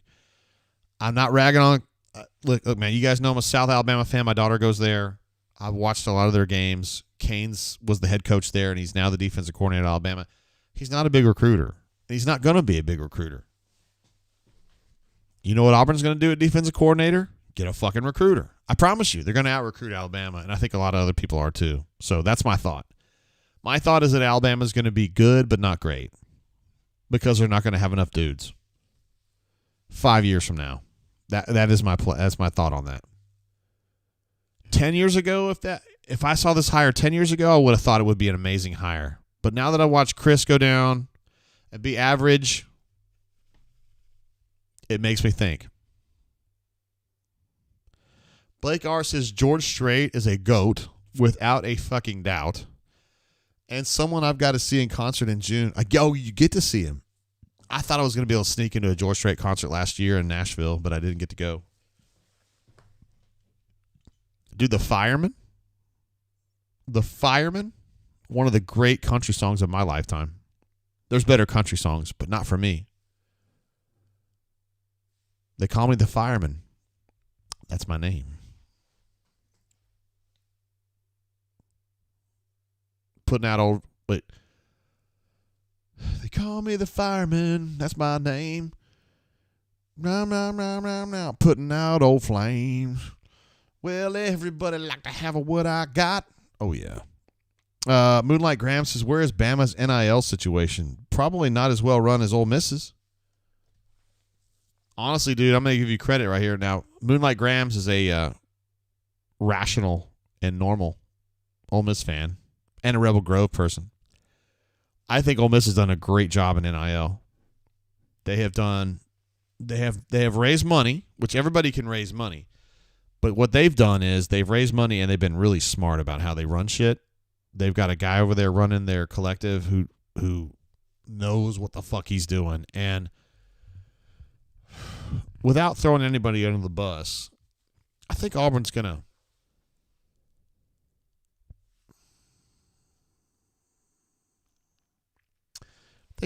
to be affected by the way Ole Miss is run. It's NIL. I think Ole Miss gets a 10 out of 10 of the way they run their NIL. At this point, honestly, I think Auburn deserves about a 6 or a 7. It hasn't done bad, and I think it was at a 0 when Alan Green was here. I love Alan Green. You guys know how I feel about it. You know how I feel about him personally, but I think as a leader, he was mushy. I don't think NIL got off to a good start with him. It was slow. I think Cohen, well, he's not actually doing it, but it's a whole thing. But I feel like Auburn's NIL situation has improved dramatically. But again, I think Ole Miss to me is a 10 out of 10 NIL situation. And I think Auburn, honestly, is either talking directly to Ole Miss or taking notes from Ole Miss, and they're going to try to do some of the same things that Ole Miss is doing. And I think they're going to try to hire somebody to do some of the things that the Ole Miss main guy is doing. I know his name. If you gave me a multiple choice, I don't know it right off the top of my head. But the guy that's essentially running Ole Miss's NIL he's doing a really good job at it. And Auburn has some really smart people doing stuff. Names that you don't know, names that you will never hear, names that will never be in print. People who work behind the scenes to help Auburn from an NIL perspective. I don't really know how to go any more detail than that without going into too much detail, but Auburn's got some very smart people involved with the NIL stuff, and I think Auburn's done a nice job this last class. It's done nice with it. Moonlight Graham says it's the first time in my lifetime that Ole Miss is being run efficiently. I can't speak to that, brother, but I can tell you what's going on right now. And the fact is that people whose opinion I give a shit about at Auburn think that Ole Miss is like doing it better than anybody. Zachary X says, what's up, guys? Watch the game on my phone in the kitchen at work. Just got home and can't believe Jay's still on. WFE. More fucking Eagle. Hey, man, I'm glad you got home safely, bro, and I can't believe we're still on the air, too. I don't know why I'm still here babbling. It's just because you guys are here and I'm just hanging out. This is just like a COVID show. We're at 3 hours and 8 minutes in now. It's 12:35 in my time zone. Administrative assistant has long ago fell asleep. It's 1:36 for our friends in the Eastern time zone. Good golly. Which is Blake, probably, assuming he's home. Chip says NIL needs to be about getting money and evaluating how to spend it and make sure ROI is on track. That is absolutely true. That's exactly right.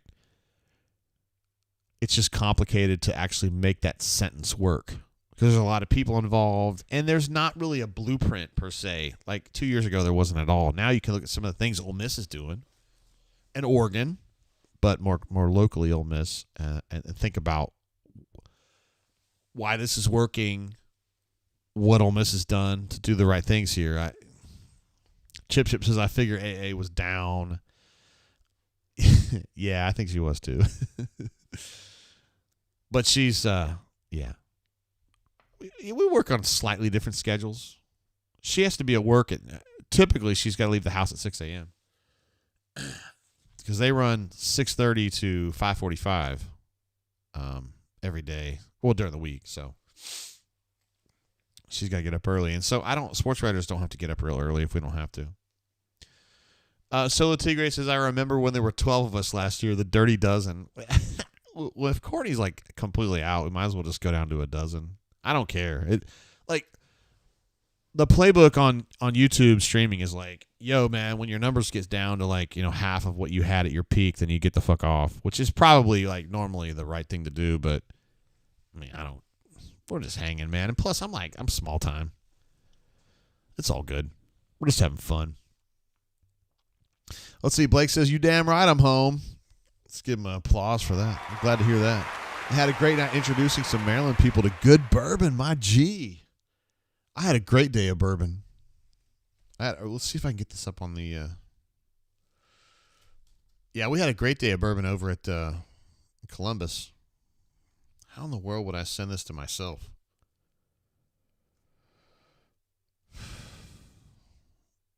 Hey, I'll tell you what. I'll just send it to my family text. And I'll be able to pick it up over here.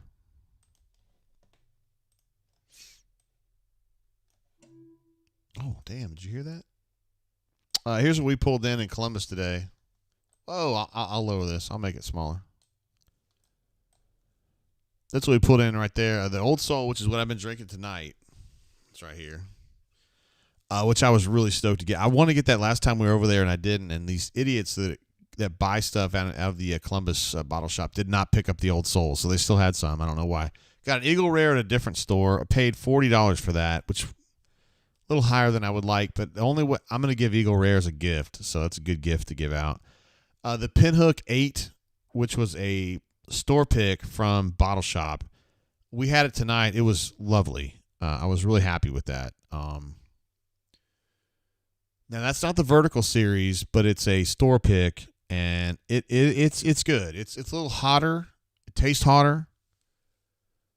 But it's good. When I want something a little harsher, I'll probably try on that. Now, the Barrel Foundation, I didn't even know what that was until today. It's a 5-year that I haven't seen in Montgomery at all. So I bought that, and that was really good too.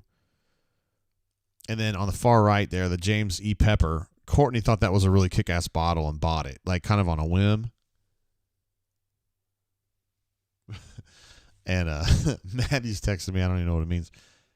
And so she bought this stuff, and it ended up being pretty good. It's kind of light. It reminds me of like a Blade and Bow, but it costs a lot more than Blade and Bow, so I didn't really care about that. But she just thought it looked cool, so we got it. So I'm happy with this haul right here.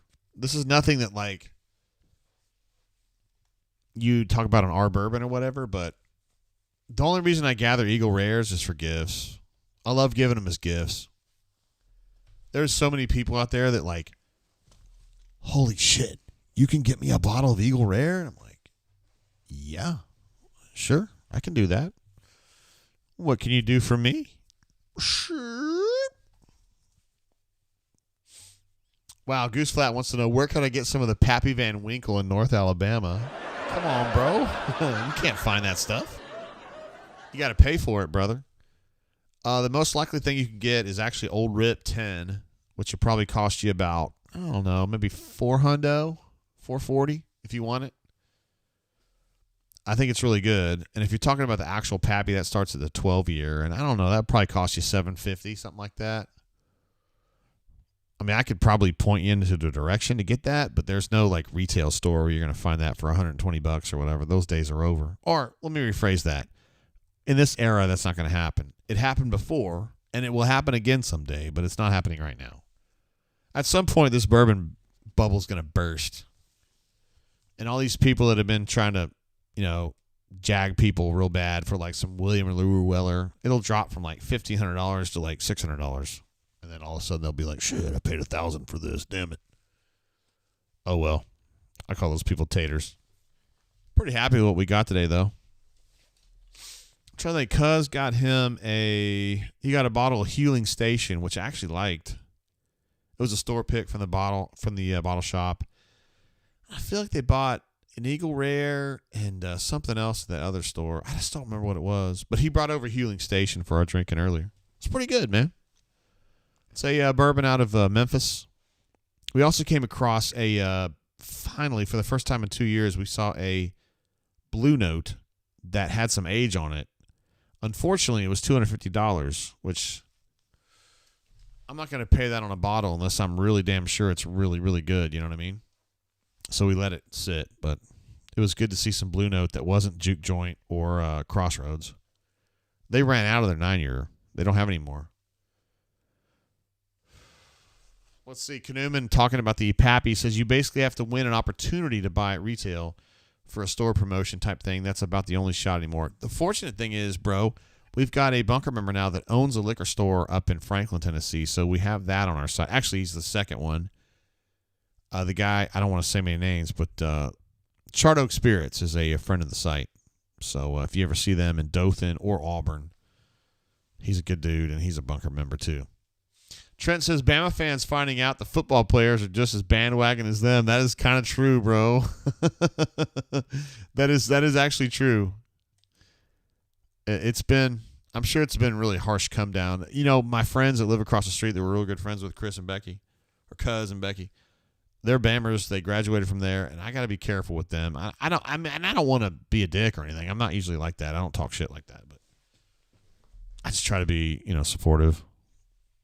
We don't talk shit about Alabama, and they don't talk shit about Auburn, and we just kind of. You guys have Bama friends. You know how it is. Let's see. Moonlight Graham says Franklin's where I'm from. We have a bunker member that owns a liquor store there now. I think he and his wife got it going just recently. Knuman has a super chat. Says Blue Note is a shockingly good bourbon, bro. I know you're not new to the scene, but remember when they had the 9-year, which is like the regular Blue Note was a 9-year, and it was so good. And I got a tip, just the tip, that said, "Hey man, the 9-year they're running out, so you need to go out and buy what you can because it's going to be gone really soon." And so I went out and bought like 3 or 4. And stashed them, and then, seriously, 3 months later, everything went dry. We haven't seen 9-year in the longest time at a retail. Maybe 3 years now? Let's see. Knuman says he's in Nolensville, which is southeast Nashville. I have a high school friend of mine that lives in Nolensville. And it's interesting because, I went to high school in Oklahoma, so that's a long way for her to go. I don't know what the story is. I don't know why she's there, but she's a little different than when I knew her. Blue Note 9 is really, really good. And I also have a Blue Note barrel proof that I picked up 4 or 5 years ago. I haven't had the balls to open it because I know that it's so rare now. Let's see. Blake says, I can't lie. I hate Jim Beam. Okay. But I do like Basil Hayden, even though it isn't my favorite, but I like it. Basil Hayden, to me, is bad. That's probably a really soft one, Knuman. That guy that was asking earlier about a soft bourbon to drink or a sipping bourbon. I think Basil Hayden might be good for that, too. I haven't had Basil Hayden in so long. And Jim Beam is not great. There are some Beam products that are good, but Jim Beam itself is not great. I'm just happy to drink it when I'm in the Dominican Republic because my choices are Jim Beam or Jack Daniels. That's it. So I don't want Tennessee, so I'll take Kentucky.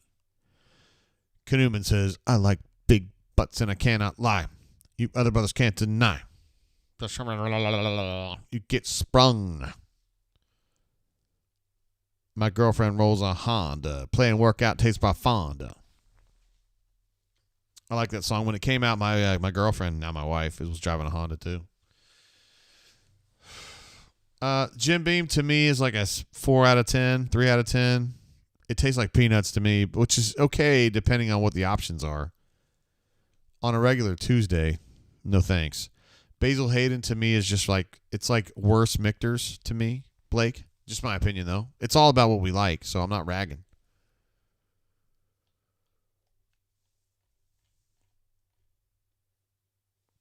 But yeah. I don't know what you can get a hold of out there, bro. Sometimes things get weird out in Maryland or whatever.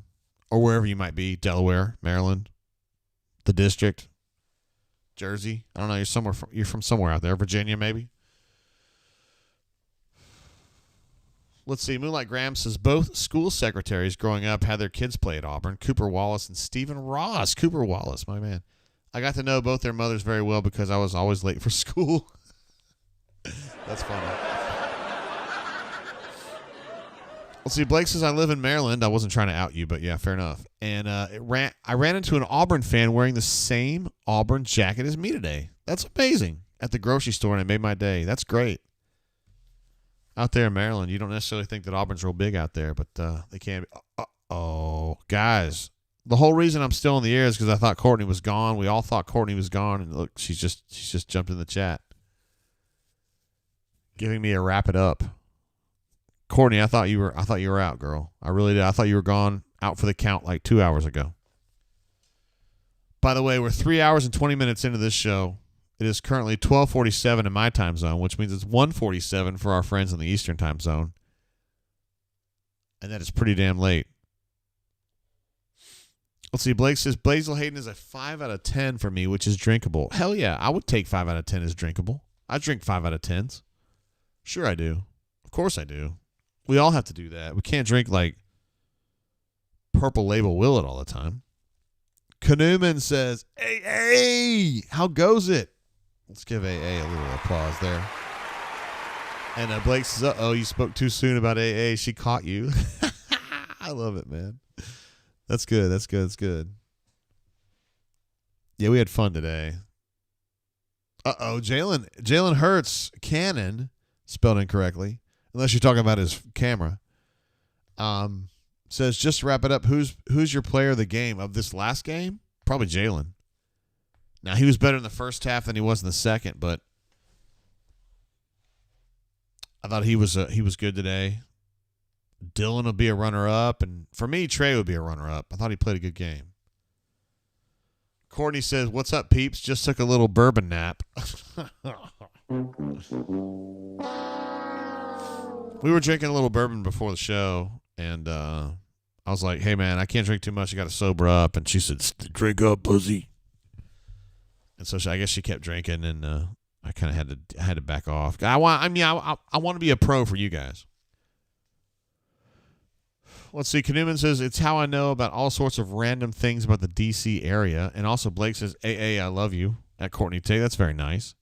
She's very lovable. She's a great AA. And she's a cool chick, too.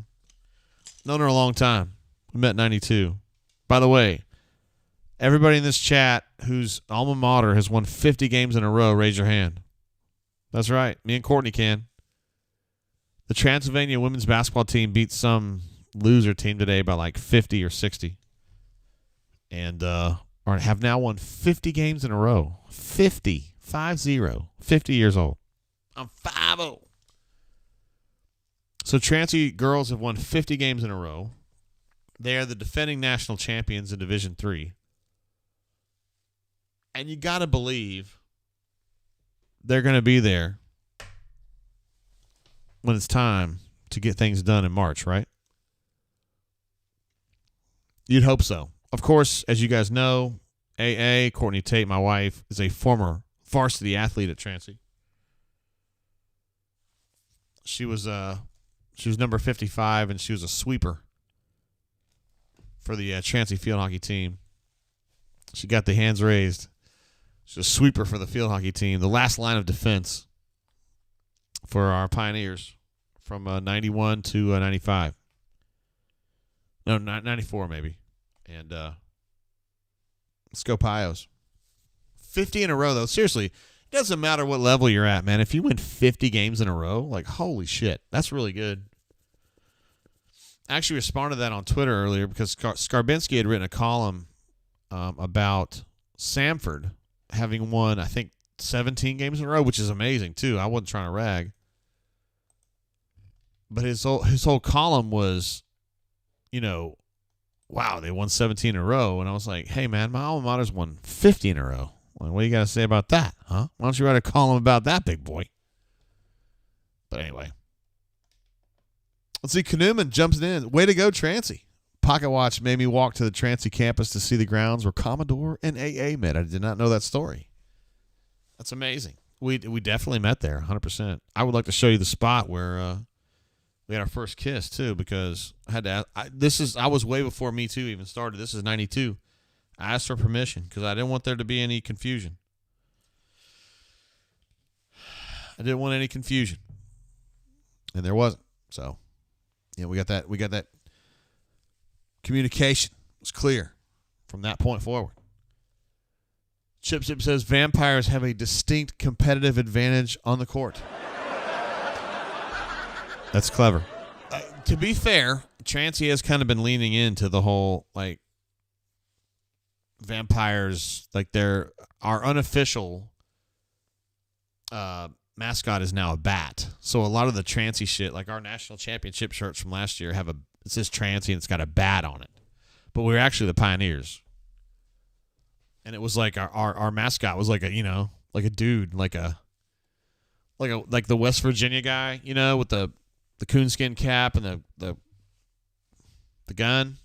Like that was our guy. He's the pioneer. Dale, our friend Dale, was the actual guy.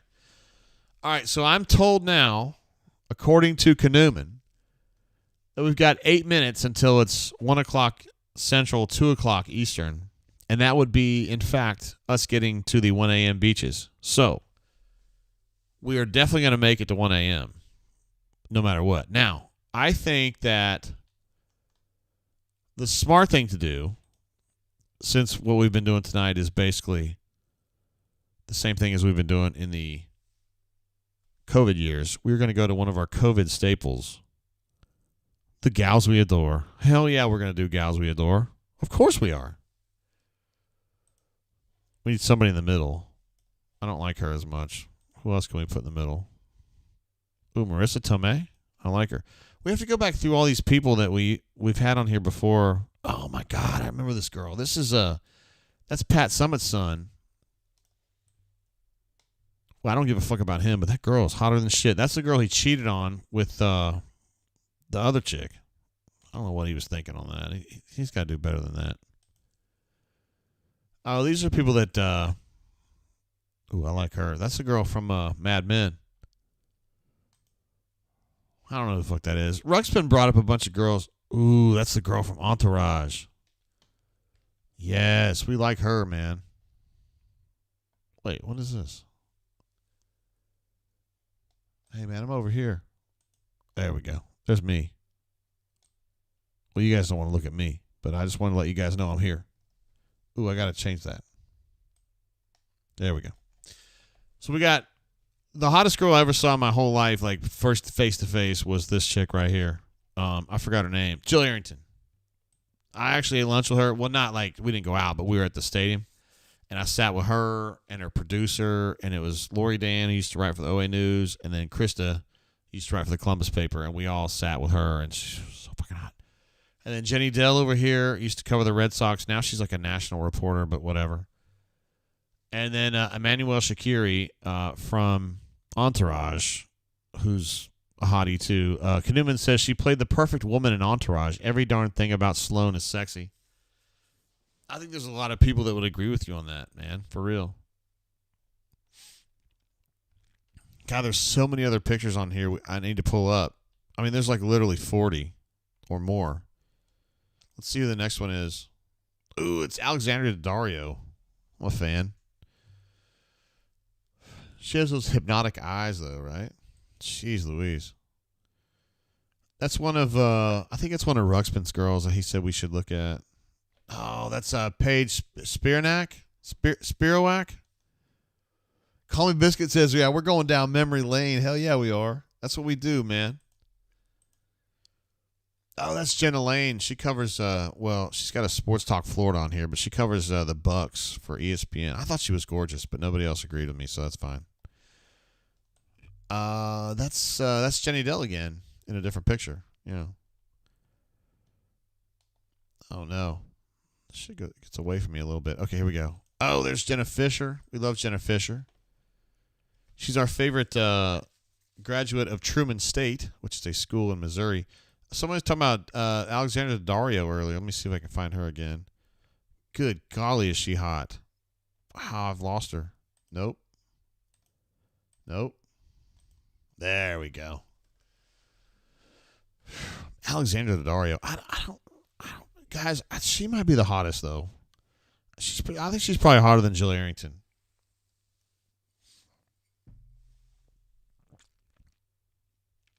Is she? Would you guys got to take the girl in the middle, in the blue, or would you take the girl in the fuchsia?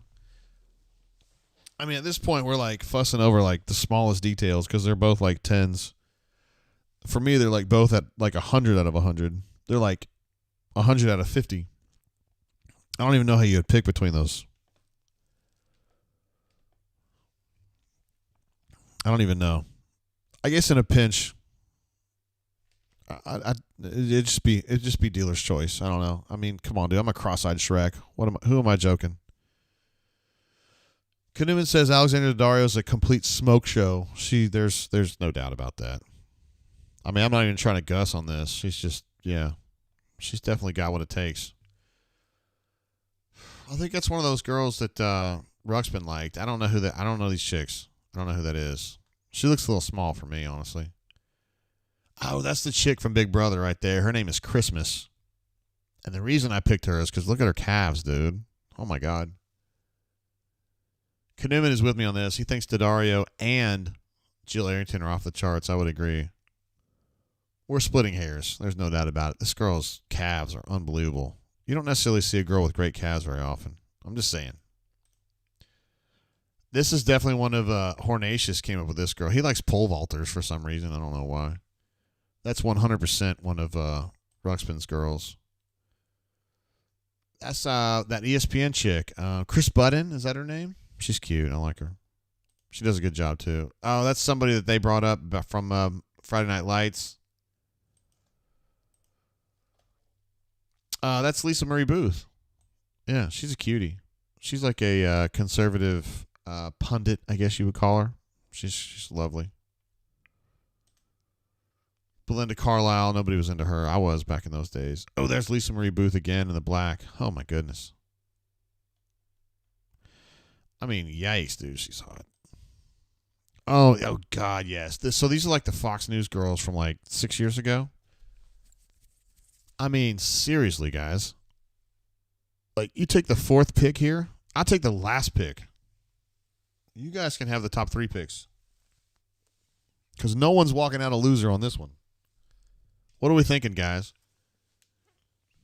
Number 1 here, for me, I would say black. I would say black. There's no losers, though. I mean, everybody's a winner in this one. Whew. Man. I'd be tough to find. Yeah, that's 4 hot-ass chicks right there. There's no doubt about that. Oh, yeah, this is back when we used to have cable in Tulsa. And a Playboy channel was like channel 16, I think. So what you would do is you put it on 4. You click on that 4 button, and then you would try the dial on the right.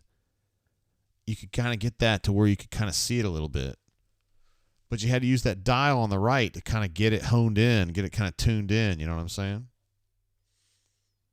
Those of you who are of a certain age, you know the fight. You're familiar with the struggle there. There's another shot of that. Lori Loughlin and her daughter, I guess? I don't know. I love Lori Loughlin, though. She's super hot. I'm going to go back to this picture here because Chip said 3. So he's going white, red, blue, black. So he's saying black in last place. See, that's what I'm talking about, right? I'll happily take the 4th pick on this. There's nobody's losing. Anybody who walks out with one of these 4 girls has had a win. That's a win. There's no doubt about it. Let's see what else we had here. Yeah, we already saw that one. Amanda Coetzer. That's a J favorite because she had calves. She was a tennis star like late 80s, early 90s. Carlene Bassett was another one of those girls. She was a tennis star in like the mid 80s. Jennifer Connelly. No, she's got a lot of fans here as well. Wow. Unbelievable. Oh, there's another one of Ruxpin's girls. I don't know. I guess she's like a wrestler or something maybe. I don't know. Margot Robbie, who has since risen to like crazy fame, right, with Barbie and all that stuff. That's another one of Ruxpin's girls. The chick from the AT&T show. She's cute, though, but the weird things that they do, like, well, hold on, we got to go back?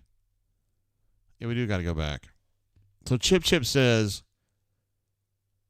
no, I'm sorry, Solo Tigre says blue, red, black, white.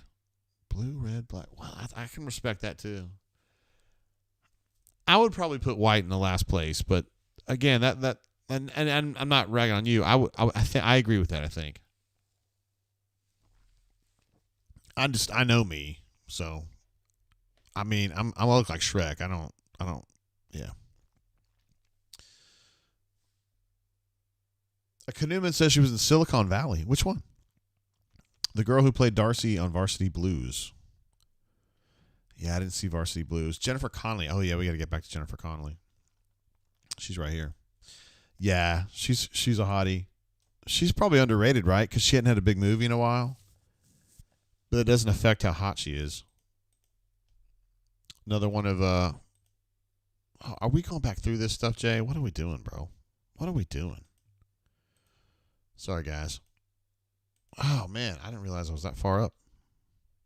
I'm working my way through, I promise. We're going to get there. Wait, this thing keeps changing on me. Oh, that's Tommy Lahren. She's a cutie. Yeah, I'm a fan. Ali Wong, which we all think Ali Wong's amazing. That's not even up for debate anymore.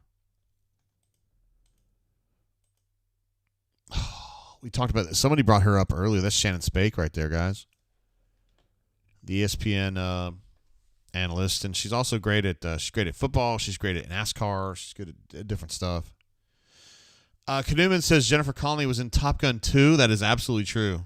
Yeah, you would say that's a big movie. You know what I'm talking about. Yeah. Like, she was kind of a bit player in that, but first of all, she looked hot as hell, obviously. And two, that was a huge movie. So, full credit, brother. Shannon Spake's also a really cool chick on top of the fact that she's really hot, too. There's a picture here of Abby Hornacek. I believe... Yeah, she's hot. I mean, her dad wasn't, but she is. Roz Gold, who's amazing. And we see her on all the Warriors broadcasts these days. I know who that is. I don't know her name, but that's Wayne Gretzky and his wife, the supermodel, Jones, their daughter. She looks friendly. She looks friendly. We're down to 90. We're down to the dirty 90 now. I know everybody always like, hey, man, when you lose half your people, you got to get off. Like, no, not necessarily. I think Courtney's gone to sleep anyway, so we're good. I don't think we have anything else, though, guys. Might be a couple more on here. I don't know. For whatever Hornatius sent our way. Yeah, he likes these pole vaulter chicks. Oh, yeah, that's the girl that, I think this girl's like a golf, like, announcer or whatever. But look at her calves. Amazing. She's really good at what she does, though. She's really good. Knubens is friendly indeed. That's what I'm talking about. So, Gals We Adore, which was an absolute staple during... Uh-oh, Courtney's still here. She says nope. Hey, I didn't realize we had gone as far as we had as far as time. We were trying to go to 1 a.m. and we actually succeeded in that. Where's our... I can't figure out where I was at before. Oh, here we go. Nope. That's the football show. Basketball. There we go. Sorry, guys. My bad on that. Oh, Newman says the best strain since 2020. We do have a lot of... I mean, seriously, like the real ones are still here, though. Including my wife, Courtney. AA, as you may know her. And Newman. And others. Blake is here as well. She says, wrap it up, ace. Well, I think the goal, honestly, at this point was to get to 1 a.m., which we did, which we succeeded in doing that. Newman says 1 a.m. beaches, we did it. Yes! I can't believe we made it this long. Plus with the Auburn chain on my chest. So I guess we made it, guys. We got all the way there. What can I say? It's a W. Auburn gets a big win against the hated Ole Miss Rebels, which we actually kind of like them. I do anyway, but they hate me now. And yeah, 5-0 in league play. Got to play Alabama coming up on Wednesday night, 6:30. That is going to be an absolute showdown in the airplane hangar. But hey, man, you get through that gauntlet and you win that game and you get to 6-0. I don't know. They're going to be hard to stop. They're going to have a nice little lead, I guess, in the SEC standings. And I think this team's really good. So Let's see. Justin says, "Woot, 1 a.m." And Moonlight Graham says, "I feel like part of the Auburn family now." I don't know if you want that, brother, but I appreciate you coming here and being friendly and shit, because I feel like we have a good chat here. People aren't like, I'm not trying to get anybody mad at anybody else or these guys suck or whatever. I mean, you know how I feel about it, brother. I like Ole Miss. My daughter thought about going there. I've been over there, had great experiences over there. I used to hang out at Rebel Grove a bunch until Neil quit on me. Neil broke up with me, but that's okay. It's not a big deal. I'm fine. Doesn't define me. I've gone to therapy. Everything's fine. I know that I value myself, and I got to value myself before I start worrying about whether other people feel about me. Kanuman says, "You and Leif B are honorary members, Moonlight Grams." He's done a great job tonight. I hope that you come back, Moonlight, on some day when we're not playing Ole Miss. But either way, it's all good. We're glad to have you. Actually, all of the Ole Miss fans that have been on our chat have been, through the years, have been great. Like, you've been great. Leif's been great. JM jumps in. Who was the guy from Northwest Arkansas that was with us a couple weeks? Georgia Rebel. Great dude. So, good folks. Avery used to come over a little bit. She's awesome, too. And her husband, Neil, stud. Love those guys. So, always pulling for them. Let's see. Blake says, AA, a.k.a. Courtney, you're the best. JGT will be lost without you. That's the truest statement we've had all night, brother. My wife's amazing. As I was talking about earlier, Courtney, I even have you on. Oh, sorry. I don't want to put that part on here. I got a picture of Courtney on my lock. She knows about it, but anyway. Oh, Moonlight Graham says he's here a good bit. I did not know that. Oh, I got to answer Stoltzy. I just did. Well, we're glad to have you, brother. And I appreciate you jumping in and kind of chatting a little bit tonight. I think if you've been here actually before, you know that people on the chat are pretty cool. We got a pretty cool group here. They're not out here talking a bunch of junk or anything like that. Says you got a lot of Auburn friends. That's what I'm talking about. They're probably a good influence on you. That's how it is in my life anyway. All right, so we made it to 1 a.m. We have gone 3 hours and 42 minutes. Holy shit. Did we really?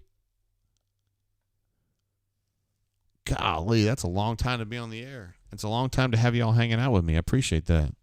Somebody said we ought to get Stoltzy on the horn. I don't know if we want Stoltzy to call right now. I think I'm done, bro.